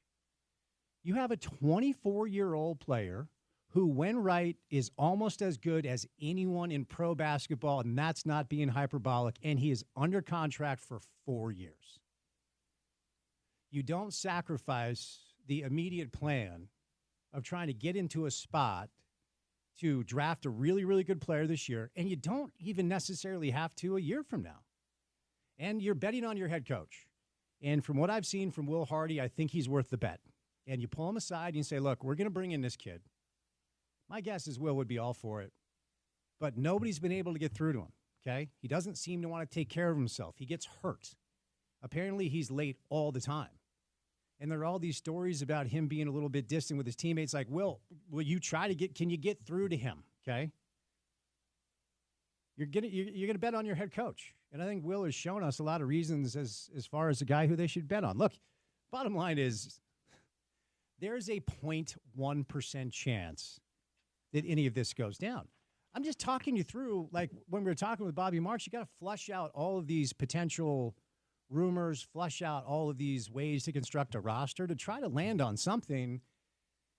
And I just feel like there's this kind of fear in our market that we are just going to be perpetually in this spot where it's like we're counting lottery odds. And if those lottery odds never fully pan out, and the Jazz for the next 3-4 years are drafting 5, 6, 7, and 8, and they continue to bring in like some nice players, but nobody pops in a way where you're like, okay, he's a pillar.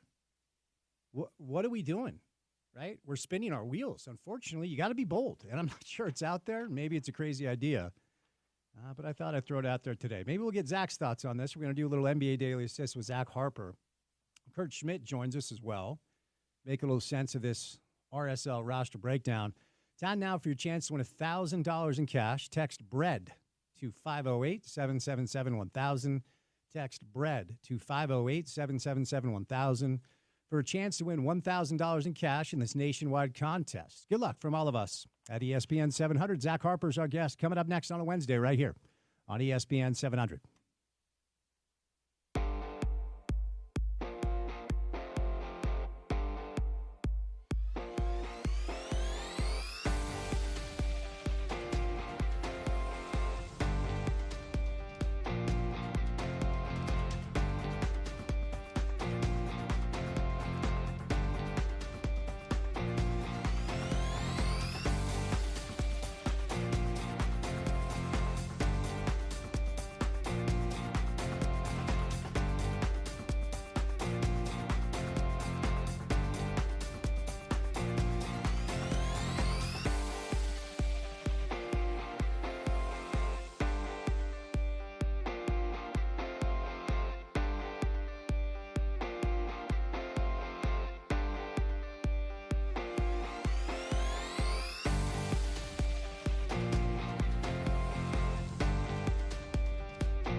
Man, it just always hits. I'm not saying if it's good or bad, but it does just always hit, right? In some way, I guess. It hits. It hits in some way. Some international flair for our guy who just returned from overseas trip. Well, and according to my text message exchange with one Zach Harper, Mr. Pitbull apparently is truly Mr. Worldwide. Yes, Zach? Oh, absolutely. He's playing everywhere. And where were you when you sent me the message that you were listening to him? You were overseas somewhere. I was right in the heart of Newtown in Edinburgh, the greatest city in the world. Okay, hold on. The greatest city in the world? Greatest city in the world, bar none. Now, as you and I discussed, I have not been. I very much want to go. But what makes it the greatest literal city in the world? Because the people are amazing. You have a great time no matter what you're doing. Scotland's just it's the center of the universe. Man, that makes you one of one. I've never heard anybody else say that. And again, I've never been. I very much like to go, but I don't think that's a very common opinion. Is that fair? I don't think it's a very common opinion, but I don't think it's a very common place despite being a major city in the grand scheme of things. And I think a lot of people focus on London, focus on Paris, focus on other places. But I'm telling you, you'll have the best time there. The food, not great. You can't go around that. But other than that, everything's fantastic. Was this just like a personal mental health break? Did you have business there? What motivated the trip? I went 2 years ago for New Year's and had a great time. I decided I was going to run that back, so that's what I did. My goodness. Yeah. That's a good life. 2 weeks there. What a life. It's good to be Zach Harper, is it not? Sometimes. Fair enough. Well said. All right, Zach, are you ready to get weird on a Wednesday afternoon? Yeah. Okay. Absolutely. No, I was excited when you were able to join us because I've been getting weird and maybe a little bit irresponsible. So here's my premise. Hear me out. The New Orleans Pelicans are awful, and they're dysfunctional, and they have the 11th highest payroll in pro basketball, and Zion can't stay healthy, and apparently he cannot be on time for a flight. Now, he played 70 games last year, so I was talking about this last segment. We know what the Jazz are doing, okay? We get it, and they have 13 first-round picks coming their way over the next 7 years. And there's an excellent chance that all of those picks are going to be like mid-lottery, late lottery. Cavs pick is going to be last this year and probably not great for a couple of years. We'll see what happens with Minnesota. But barring some crazy stroke of luck, the Jazz are going to have to find a way to find one of those dudes. Now, I still think Zion is one of those dudes. When he's healthy, every time I lock in, I'm like, man, he still has so much. And he's 24. He's on the books for 4 years. He is signed. And look, if David Griffin is kind of like, dude, it's untenable. It's not working. We've got to do something.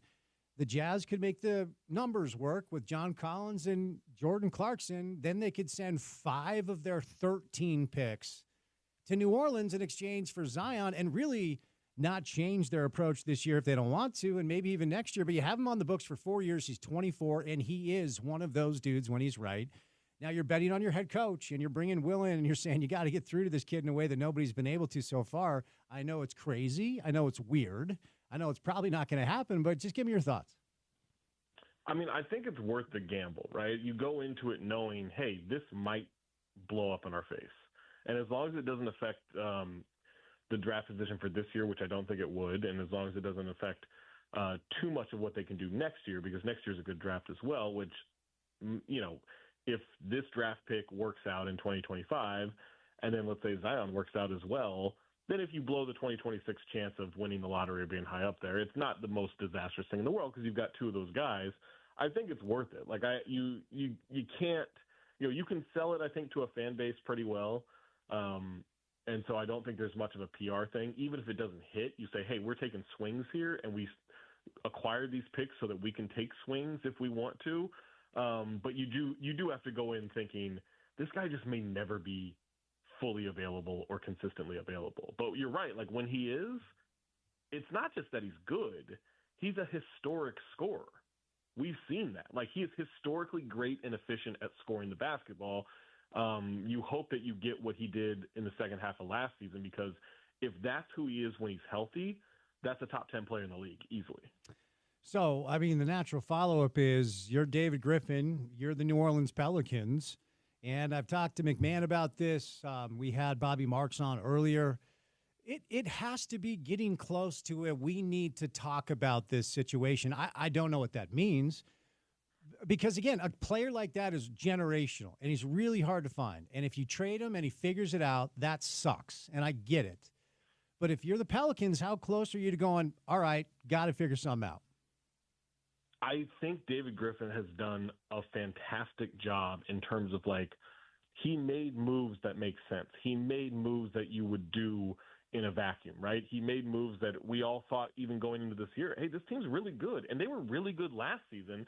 But I do think this is enough of a wake-up of, like, yeah, Ingram's probably out the door. Zion is not reliable. You know, some of these other moves. And I think you do have to kind of start sending guys off, doing a rebuild. And I think the worry, if you're David Griffin, is that you're not going to be a part of that rebuild. They're just going to clean house. I think the bookmakers early on in the season, even before all the injuries hit, said that Willie Green was, one of the coaches most likely to be fired, which it was crazy to me because I think he's a really good coach. But I do think, look, they did all these things. They acquired the talent. They did the rebuild the way you're supposed to do it, and it just didn't work out. And you can keep going through it, except that's a really, as you mentioned, like that's a really expensive failed experiment at this point. I do think you have to kick around the tires and like really look into how do we make big moves. Ingram's most likely gone, and I don't know that you want to re-sign him at big money. So yeah, let's see what you can get for Zion. Let's see what you can get for Murray. Let's see what you can get from McCollum. Like, you have good young role players in Trey Murphy and Herb Jones. Like, keep those guys in the mix and try to do a quick rebuild the proper way.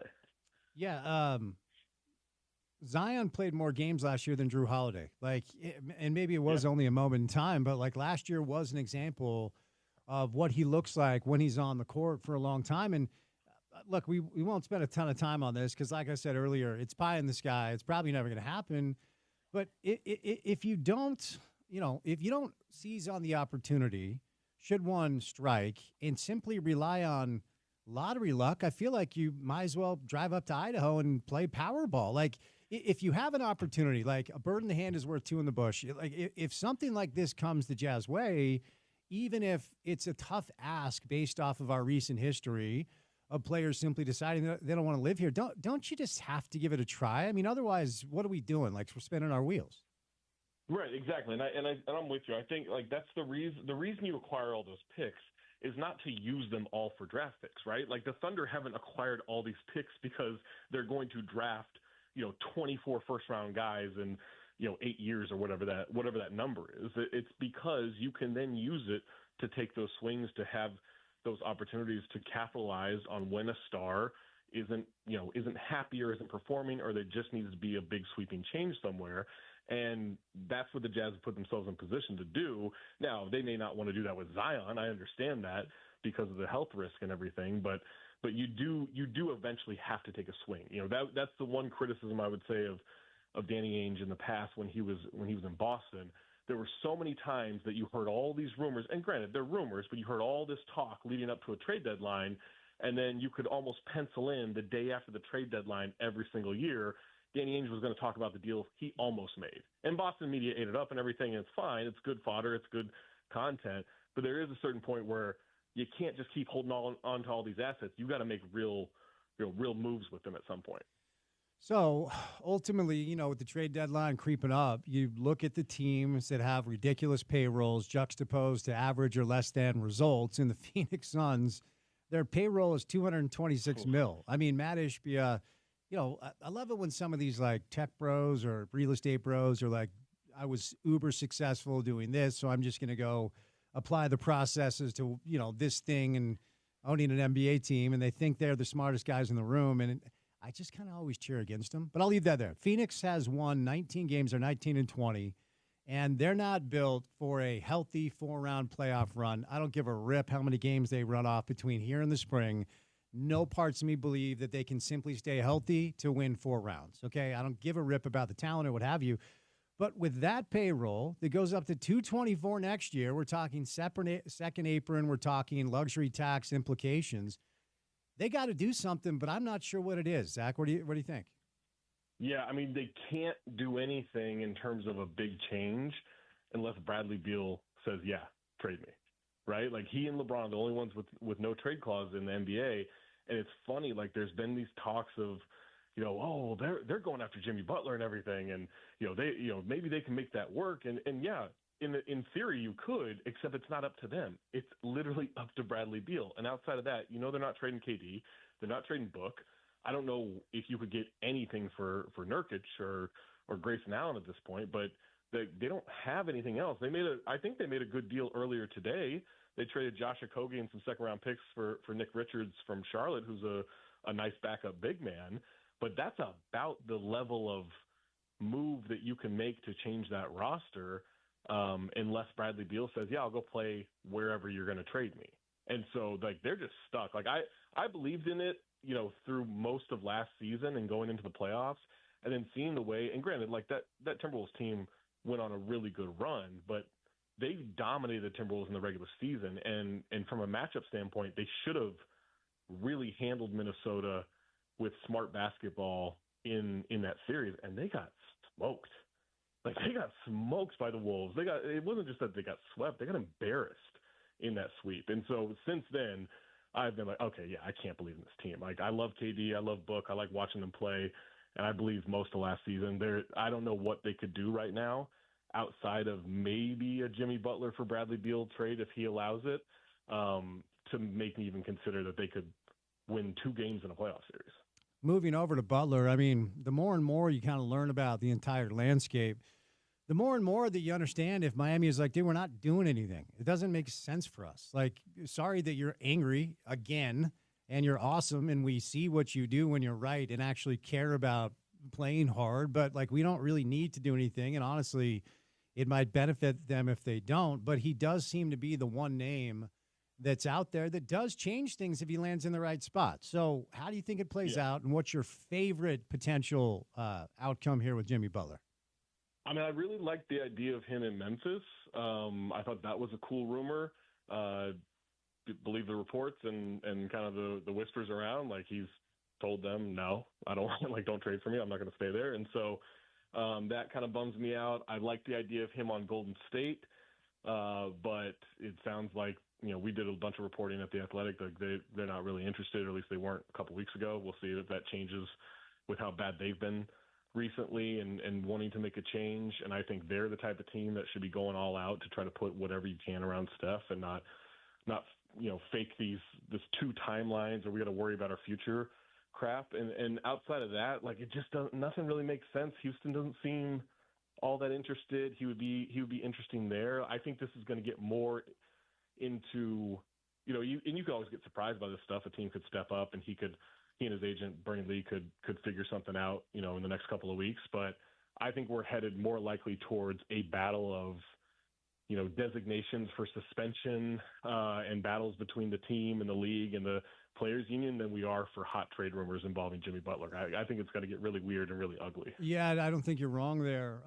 Any other names you're hearing? Not like, you're right, Nick Richards, fine player, okay? But any other names you're hearing that should this deal go down, it actually does mean something sustainable and real for the league?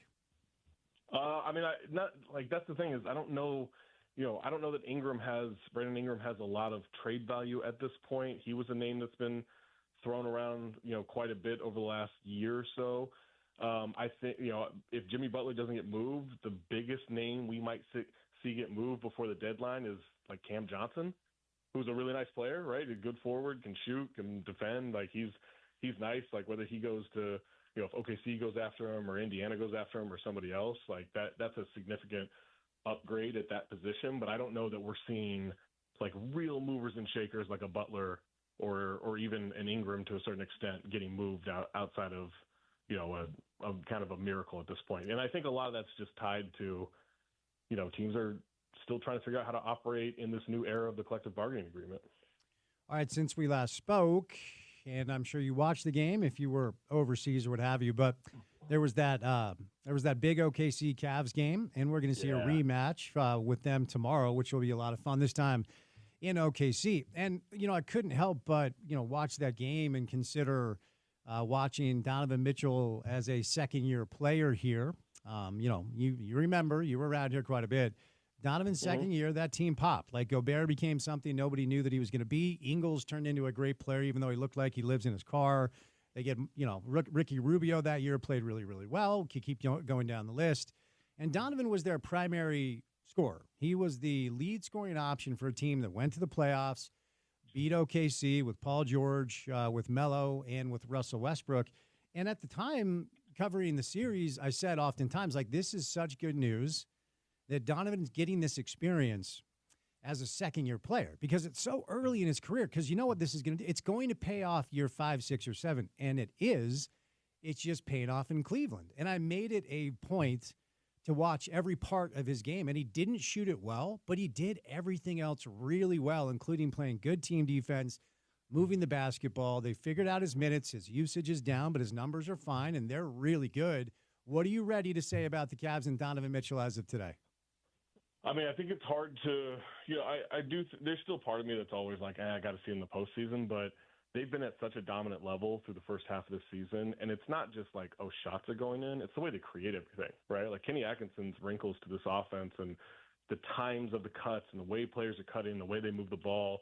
There was a sequence, what was it, last night against Indiana, where just a couple plays in a row, but everybody touched the ball. The Indiana defense, that's whatever, but they were completely out of sync, and it reminded me a lot of what we saw down the stretch against the Thunder the week before, where, like, look, the Thunder's as good a defense as anything we've seen probably in the last 15 years in terms of what they're able to do and how they're able to execute and just everything that they've got going for them. And they had this Thunder team just scrambling, right? And all of it is the threats that they have offensively throughout, the big-to-big passing that they've got so they can play the two bigs together, the way guys are moving the ball and cutting and knocking down shots. Everything that they have is showing a special level of offense that reminds you so much of, the Celtics last year or maybe even the Spurs in 2014. It's just constant movement and constant ball handling, constant passing that really puts teams at a disadvantage. And you just simply cannot have a stretch where you don't make shots with them because their offense is so potent right now. And so, yeah, they're definitely a title contender. Maybe even with the way things are going right now, because Boston's struggling, they should maybe even be the title favorite. But yeah, man, this Cavs team looks as legitimate as anybody could at this point in the season. Let me just follow up about the Knicks, and maybe Orlando plays their way into the this tier once they get Wagner back, and Paolo's back now, but they've been so hurt. I suppose there are times where I watch Giannis play, I'm like, we should probably just assume that Milwaukee could be in it if things go right for them, just because we've seen him do it before and he still has it in him. Again, I don't know that anyone believes Philly's turning this thing around. I don't think anyone else is on the tier, but I guess the way I'll ask it is the Cavs and the Celtics clearly are the number one tier in that conference. What's the gap between them and the Knicks? I don't think it's very big. Like I think the Knicks are about as good as Boston. I think their problem is Boston is just a matchup issue for them, right? But I think in terms of quality of team and the way they play, their offense is so good. Their shooting is so good and can get better. I think their offense can get a lot better. We've seen them play pretty good defense over the last month or so, and I think that's hopefully sustainable. It's just going to be about depth and minutes and who's worn down for them when we get to the postseason. But I think they're good enough to be in that conversation of that tier. I think they're better than Orlando. Once they get healthy, that's going to be great. They're still not going to be a team that's very good at scoring, right? And defense helps, obviously. The whole phrase of defense wins championships, and that's great, but not if you can't make a shot. Like, at least not anymore, not in today's NBA. And so I don't think Orlando's there. Milwaukee, and I think it is just out of respect to Giannis at this point. Like, he's playing so great that I want to believe in Milwaukee. Philly stinks. Indiana's not going to be good enough, although they're dangerous. But yeah, I do think the Knicks are just about right there with those other two teams. Going back to the space of what the hell do you do? What the hell does what does Philly do? I mean, what's the course of action that makes sense? Stop me if you heard this one before. You just got to hope you're healthy for the postseason. I mean, that's what they're married to, right? Yeah, that's what it's always going to be with Embiid, and it sucks. And I want to have a different conversation. But hey, let's talk Clippers' chances in the postseason. Is Kawhi going to be healthy? It's the same conversation. Right. All right, moving out this way, because I haven't talked about this team in a number of weeks, and just equal time, fair time. What are you willing to say about the Rockets, who through 38, almost 40 games, just don't appear to be going anywhere? And at the very least, they are going to be a pain in the ass for somebody. I don't know what it means, but what are you willing to say about through 38 games, the fact that the Houston Rockets do not seem to be going anywhere anytime soon? Yeah, I mean, they're just really well coached. Ime Udoka's a great coach, right? He showed that in his 1 year in Boston. He showed that last year. He showed it this year. He's a great coach. They play incredible defense for such a young team. And their offense is more efficient than you might think. The issue, though, is their offense is predicated on, well, yeah, we're missing a bunch of shots, but we'll go get offensive rebounds. And maybe we'll get to the free throw line a lot. They can't shoot. They're, I think, 28th in effective field goal percentage on the season.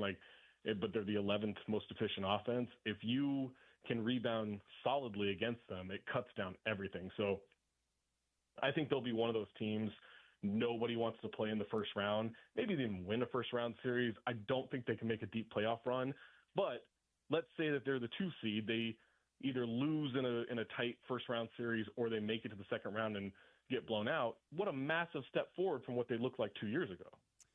So ultimately, I think you're the same way. Zach, you feel like a guy that's misunderstood, and you're actually a sweet, sensitive man. Is that fair to say? Yeah. You know what? Let's subscribe to that theory. No, I feel like you're a decent person, and I just I can be as good a person as I can be. I get that sense about you, but part of me is jealous of people like Ime Udoka who just seem pissed all the time, and they're fine with it. Like they don't give a rip about anything you have to, right? Like I kind of wish I was more like that. Yeah. It's there are parts of it, and especially, there are parts of like him or like Joe Mazzulla or I don't know, JJ Redick, where I'm just like, it feels performative to me. And maybe that's just me being cynical. Like, no one can be that angry and that intense all the time. Redick for sure, but I feel like Udoka is the type that leaves a game, is like, leave me alone, rolls home, just smashes through a dinner that he throws in the oven, maybe a couple of brews, and goes to bed, and he's fine with it. He's like, just leave me alone. Yeah. Like he's. I want, what does his Netflix look like? Oof. What's his algorithm? Mm-hmm. All the serial killers. Weird, man. Yeah. It's got to be real weird. Kings of Tupelo 5 times, like weird stuff. Yeah, exactly that. All right, brother. Always appreciate the time, man. Have a good week. We'll chat soon, okay? Thanks, Spence. Appreciate it. All right, the great Zach Harper, NBA Daily Assist style. Now, for all of you RSL fans that have been curious, and I'll admit I've been curious too, Kurt Schmidt is going to join us. Now, Kurt has not done an interview, did a little media earlier as RSL has launched their preseason. CONCACAF is right around the corner, but I'm going to bring in our guy and be like, dude, what's up? Like, what are we doing here? So we'll get some answers, hopefully, from Kurt. Really smart guy in a really tough spot. Well, that'll come your way next. We're back to college and pro football in the 5 o'clock hour. We say goodnight just in time for Utah men's hoops. They're taking on TCU at 5:45. But new year, new you, new budget, save some cash. Internet, wireless options, as well as, of course, your cable television situation.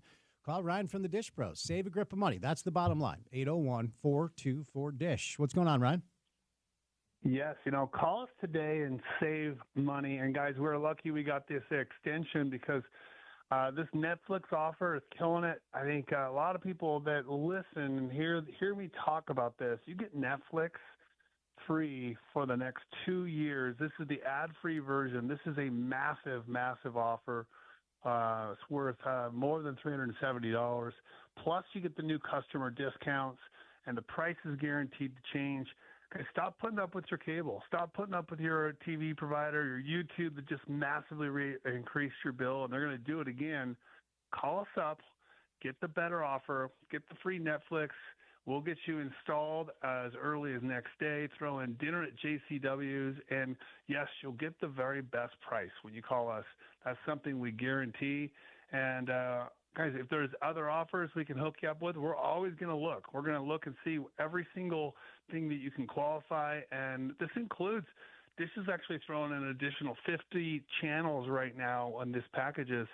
So a lot of these packages that were like 170, 180 channels are like 230 channels. So it's just a ton of content for a better price, and it's guaranteed not to change. Plus, you get Netflix, and you get dinner from us. Call us today, We got internet solutions. We have tons of internet solutions available. Call us up if you don't feel like you're trapped in your cable bundle. If they're rolling you over at $200 and something a month, you got that last rate increase, or maybe you got the last two. A bunch of people got 2 rate increases recently. Call us today, 424-DISH, 801-424-DISH. All righty, there he is, Ryan from the Dish Pros. Back to football, college and pro, 5 o'clock hour. Say goodnight for college basketball, but we are going to do a little RSL coming up next with Kurt Schmidt on a Wednesday right here on ESPN 700.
You're back to a little college and pro football coming your way during the 5 o'clock hour tonight. Just a reminder, we will say goodnight a little early in time for some Utah College basketball. Utah men taking on TCU tonight. Been a busy show, man. Neil Smith for some hockey, Zach Harper for some hoops, Bill Riley for some football and basketball. But it has been a busy news cycle for Real Salt Lake. Our next guest, man, I know he's missed this, and I know he's so excited to be doing this. It is Kurt Schmidt, technical director for the club on a Wednesday. Kurt, how bad did you miss me, man? Let's be honest here. I'm just psyched to be here. You liar. You liar. How you been, man? Things all right with you? Yeah. I'm just waiting for the off season to start so I can relax. Well, look, I don't really know where to start, but we're going to get to as much of this as we can because I'm not privy to the conversations behind closed doors, and I know a lot of RSL fans are very curious to hear from you and your main motivation for moving on from Chicho Arango, the Golden Boot winner for the club, and at one point one of the favorites for league MVP. And, you know, he just had such a bright start, and then we all know it came crashing down with the suspension. And I don't know what changed, Kurt, but something certainly did. So walk us through this. What's it like, the communication structure, you know, speaking to ownership and Tony and everybody else in the front office, Pablo, and then Jason, bringing everybody together to decide to move on from a player that really, when he's right, is just very, very good? Yeah, I mean, look, it's not an easy decision when you're talking about whether or not to move on from a quality player, and you know, it's something that we had to face a couple times maybe last year. But you know, for all the successes that happened last year, that we achieved last year, and we did achieve some goals and some heights in last season, we still fell short of our ultimate goal, right? Which is winning a trophy, holding a trophy at the end of a competition. And you know, some of that was how things went in the back half of the season, second half of the season, you know, and as it relates to Chicho, obviously, you know, we don't need to rehash it, but everybody knows kind of how that went for him and with us. And, you know, we had certain guys step up in a time when he maybe wasn't producing as much as he had earlier in the year. But anyway, it just, you know, it got to the point where it was obviously very difficult, and something changed. And, you know, we had a lot of hard conversations internally about it amongst staff, with Chicho, and obviously his representation. And, you know, at a certain point, you know, Chicho came to me and asked that we help him find a solution for him and his family, you know, to get a fresh start. And that's, you know, what I think that's what we tried to do. And what I think we did was found a solution that, you know, obviously is the best for all parties. So I'm quite prepared for a very short answer to this question, but you also understand I need to ask it. Can you shed any light on the suspension, why it happened, and the effect that it had on him and also the team? I cannot. Look, obviously the club and you know, did everything that they could have done and was required to do and needed to do in that situation. And you know, the league went through their process, and we accepted their decision, and we went, you know, and that's what we dealt with. And in terms of how any of that affected Chicho, you know, obviously I don't know none of us can know what's in his head, what's in his mind, but certainly we saw what was on the field. How much of the decision, Kurt, had to do with Chicho and his family not wanting to live here, and how much of the decision had to do with the club being ready to move on with a player that clearly was not right after the suspension went down? Yeah, I mean, I think some of that's the question for Chicho, but I just would reiterate that I think with all the water that had flowed under that bridge, I think we just found the solution that was the best for all parties. Got to ask the question, you know, and I am admittedly still, after covering this game for 20 plus years, a neophyte, and you're an expert, and I'll cede to you if you compare what you received in exchange for Chicho to what Seattle sent out for Jesus Ferreira, the package is not close. And I understand that you had to cut the tie. I understand you had to make the move, but $1.4 million in allocation money and an international roster spot, Kurt, does not seem like a fair haul. Your thoughts? Sure. I mean, look, obviously it's really difficult to compare players like that and to set the market based on one or two or such a limited number of transactions that you're talking about at that end of the market. Obviously there were other opportunities, there were other clubs, other situations, outside the league, in the league, like there were different opportunities, and this, this ended up being the right thing from all facets, from the standpoint of obviously the finances, from obviously it needs to be agreeable to Chicho and his family who are going to move there, and also from a timing standpoint where this was something that we knew was happening, and preseason is here, and like we want to have our group together and move forward. So just when you factor in all the implications of the decision, this was the best case. So selling Andres was proof of concept. I don't think anybody would debate that, but it's not just Andres, it's now Chicho. Now let's move over to Matt Crooks, and I'll just kind of ask you the same question. Is this a scenario where Matt and his family just wanted to leave the market? Were you not satisfied with what you received for his production? I was also taken back that Crooks was sent on his way. Can you shed a little light on that decision? Yeah, I mean, look, we try to put the players first at the club, and again, that means like we want players that want to be here and that are happy here, and we want to support them, and then we feel that that's the way to get the most out of them on the field. I think that with Matt and his family, you kind of hit the nail on the head. Like, his family situation wasn't ideal, and they spent a lot of time apart last year. And for him, the big thought process, the decision was, could he do that again? Were they going to come? Was it better to go back? And again, that was a lot of tough conversations there as well. And ultimately, the right opportunity came up for him to go back, and it worked for us as well. So, from that standpoint, it was a little bit of an unwinding of kind of what we did a year ago when we brought him in. Matt's a great guy. Matt, I really like Matt as a person and as a player. I thought, you talked about production. I don't think he lit up the production side of things. He certainly helped us with his movement and that type of thing. But he also, we needed some production from that position as well, and that's part of the genesis of us bringing Diogo here as well, is because we felt he was someone that was going to be more goal dangerous, was going to produce more from a similar position. And so from that standpoint, we thought Diogo coming in allows us to grant Matt and his family their wish, essentially, and get them back together. Yeah, entirely fair about the numbers and the production. I mean, don't take this the wrong way, but every time I heard somebody talk about how far he ran, I'm like, cool, but let's get some assists and some goals. I mean, I'm not saying you need to work hard, but it wasn't just how far, but it was just he ran very, and maybe this is going to sound equally maybe boring to you, but he did run very intelligently in terms of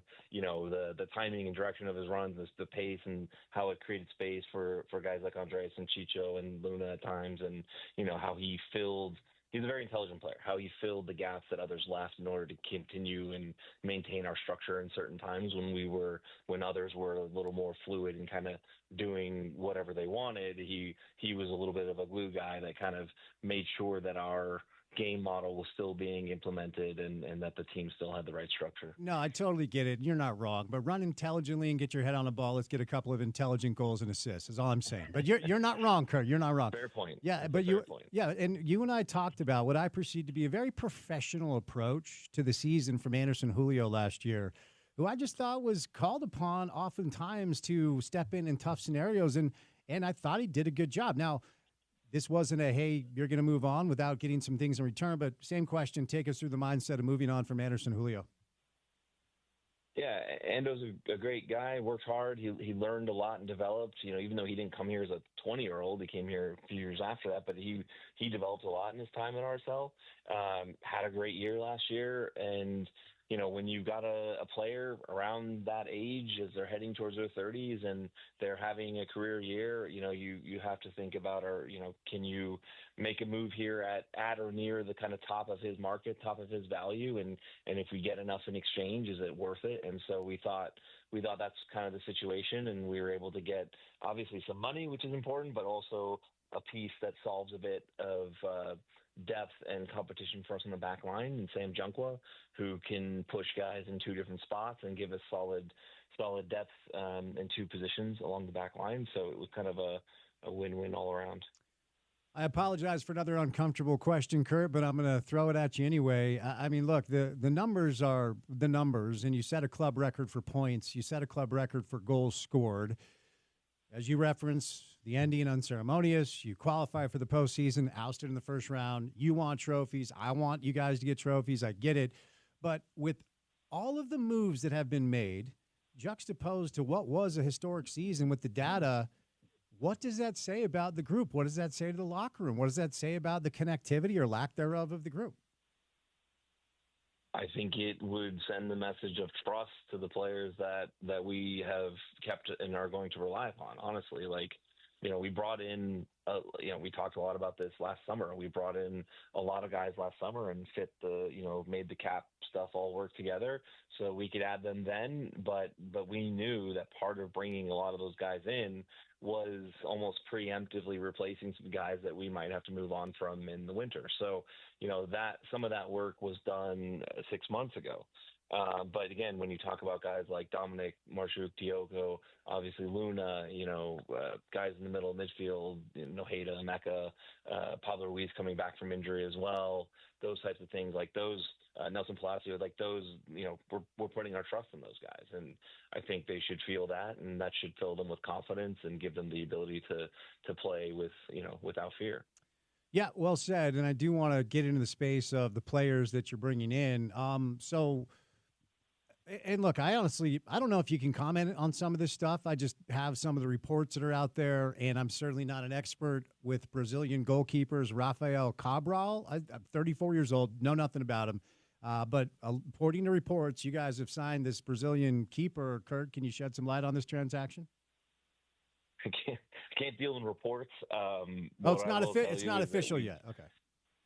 We've signed a veteran international goalkeeper that has experience playing in some of the top leagues in Europe and in South America, and so we think he's going to come in and add some just experience in the locker room, but also some quality in goal and give us a little bit of a different look there.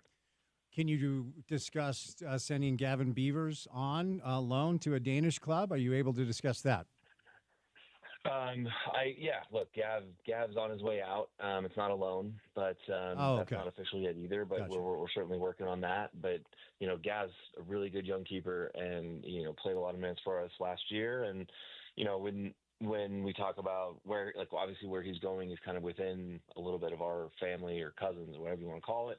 And it was actually a really productive process to just collaborate across our ownership group and different clubs and decide what is the best thing for ourselves, what is the best thing for Brumby, what is the best thing for Gavin Beavers, and make the right decision for all parties. But I think for him, it's an exciting step in his career.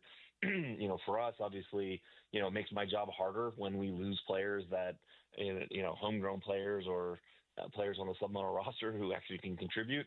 So that makes my job harder a little bit, but it makes sense for all parties to let him go. And yeah, that's why you saw, Mason Stajjar come in today from Orlando. I'm glad you said the name because that's where I was going next. Okay, Mason Stajjar. I don't know if I got it right, to be fair. I probably need to go check on that, but I tried. Well, I'll trust you as opposed to the guess I was about to lob out. But that one is official. It is on the website, as is Kobe Henry, correct? Center back? Yep.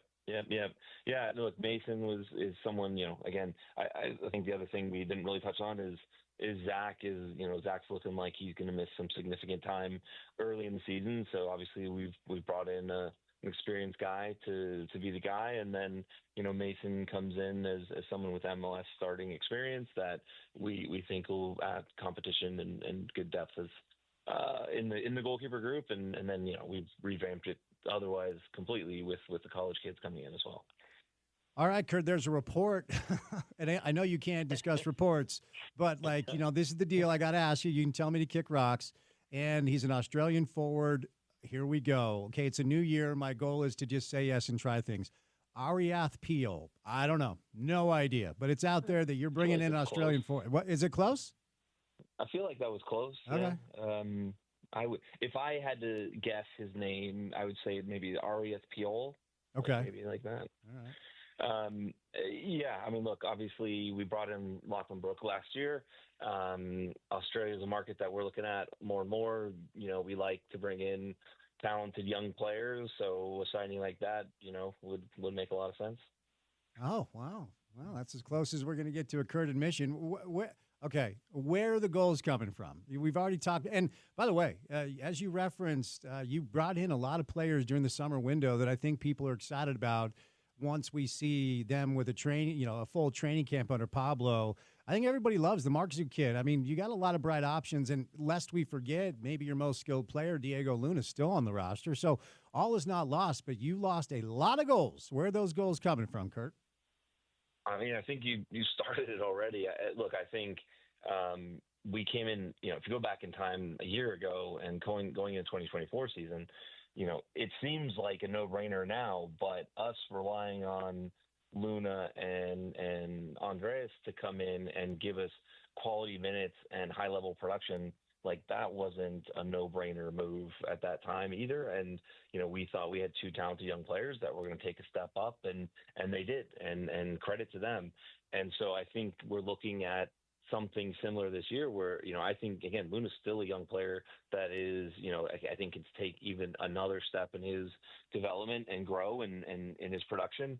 Diogo Gonçalves, someone that came in and, maybe didn't quite catch the league in the first few months, but has started preseason well, and we have high hopes for him coming in. And as I said before, I think he's someone who's from that position who's more goal dangerous. Dominic is, he'll get goals too, but I think he's just going to serve up some of the easiest goals ever for whoever 3-4 other guys that are going to play with him in the attack. And so I think he can definitely score himself and get some assists. And then look, at the 9, honestly, I think Pablo said it earlier today. We're not going into the season, playing a man down. Like, we are going to have a guy playing center forward that's going to do the things that we need in our game model, and our game model is geared to creating chances for guys in our attack. And we're confident that the committee of attackers that we have will score those goals. And before I set you loose, I think we just forget, like, your central midfield is pretty stacked because you get Pablo Ruiz back. And, of course, Emeka he's going to the national team camp, and he's really shown to be a very bright player. And then there's also Brian Ojeda, right? So you have that kind of three-headed monster in, I guess, that central holding mid-area. Forgive my language. How do you think that's going to play out, and how's Pablo looking now that he's back? Yeah. And we forgot about Nelson Palacio as well. That's right, yeah. Who was a very talented player. And, look, Pablo's been out, with the exception of kind of the beginning of last season, he's been out for 18 months. And so for us with Pablo, it's about bringing him along in the right way so that he stays healthy, and also he gets his sea legs under him, right? It's not something where you've been out more or less for that long, you just pop right in and it's like nothing ever happened. It's something you gotta get into. So, I think Pablo is obviously a very talented player that can add a lot to us, especially in possession. And, we're going to bring him along the right way so he can be a top contributor for us. But it's not a situation where we have to rush him in because, as you said, we've got Emeka, we've got Ojeda, we've got Nelson, so we have a good rotation of players, even with the number of games we've got playing to play this year. You sleeping at night, you hydrating, you getting food? Like, what, dude, you've been insanely busy. I'm usually 1 for 3 or 2 for 3 on those 3 things most days. All right, man. Sleep is usually the one I miss. Yeah. Unfortunately, I'm with you there. Well, look, you're a smart guy, so we'll trust you, and we'll hope that things pan out. Not easy decisions, Kurt. Thanks for the time, man. Have a good week, okay? Thanks, man. Appreciate it. Kurt Schmidt, he's the technical director for Real Salt Lake, means he is the main decision maker, the sporting director, essentially the general manager. Soccer teams have different terms. And I am very curious to see how this is going to play out. I mean, when you just simply look at the stats last year, 5 of their 6 leading scorers are gone. No, excuse me, 4 of their 5 leading scorers are gone. Chicho, Andres, Anderson, Julio, Matt Crooks. Diego's back, and Alex Catranis is back. Emeka's back. And they're making a bevy of moves. Porter, there's nothing that is more anxiety-inducing than getting ready to interview Kurt while I have like 7 names on the list where I'm like, dude, I've never heard of this player. how do you pronounce this? I have no idea how to say this name. It is wild to see this roster turnover there. I guess we'll see how it turns out. No, I mean, it's crazy to see the turnover that we talk about in college football is, something new and wild. To see it on a professional soccer club over the course of one off seasons, that's something you don't see very often. So we'll be tightly tuned in to see how they handle that. Mason Stajduhar. Nailed it. Stajduhar. Yeah, Orlando FC. So if you missed it, if you're an RSL fan, we'll get that up online because Kurt answered a lot of questions that I think we've all had. Zach McMath is going to be out for a good portion of the start of the season. Gavin Beavers has been moved on to a club, a Danish club, 2 new keepers in the fold, and more moves on the way. Their first match, I don't know, it's like 4 weeks, 5 weeks away. CONCACAF right around the corner. It's such an insane short offseason. All right, we'll catch a quick break. Football in the 5 o'clock hour up until we can get you to some men's basketball on the Utah side. You're going to hear Utah and TCU about 5:45, less than an hour from now. So keep it right here on ESPN 700.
All right, got to get out of here because it's time now for Utah men's basketball. They're at Texas Christian University to take on a really good TCU team that beat BYU just a couple of games ago. So Utah's a 4.5-point underdog. You're going to hear that game with our guys Bill Riley and Sean Mooney coming up on the other side. Fun show today.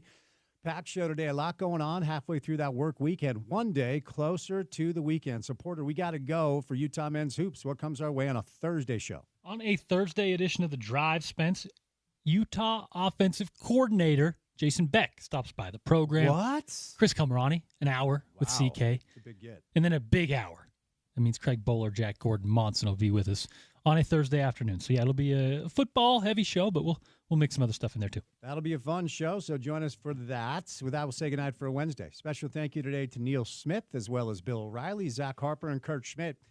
For any of the sound you may have missed from the show today, go to the website, ESPN700sports.com. Download our app, take us on the go. Check out our podcast page. Be nice to us. Give us good ratings and all the stars. It's called The Drive with Spence Checketts. We appreciate it. He's Porter. I'm Spence saying goodnight. Utah men's hoops against TCU coming up on the other side right here on ESPN 700, 92.1 FM. Proud to be a part of Utah's ESPN radio network.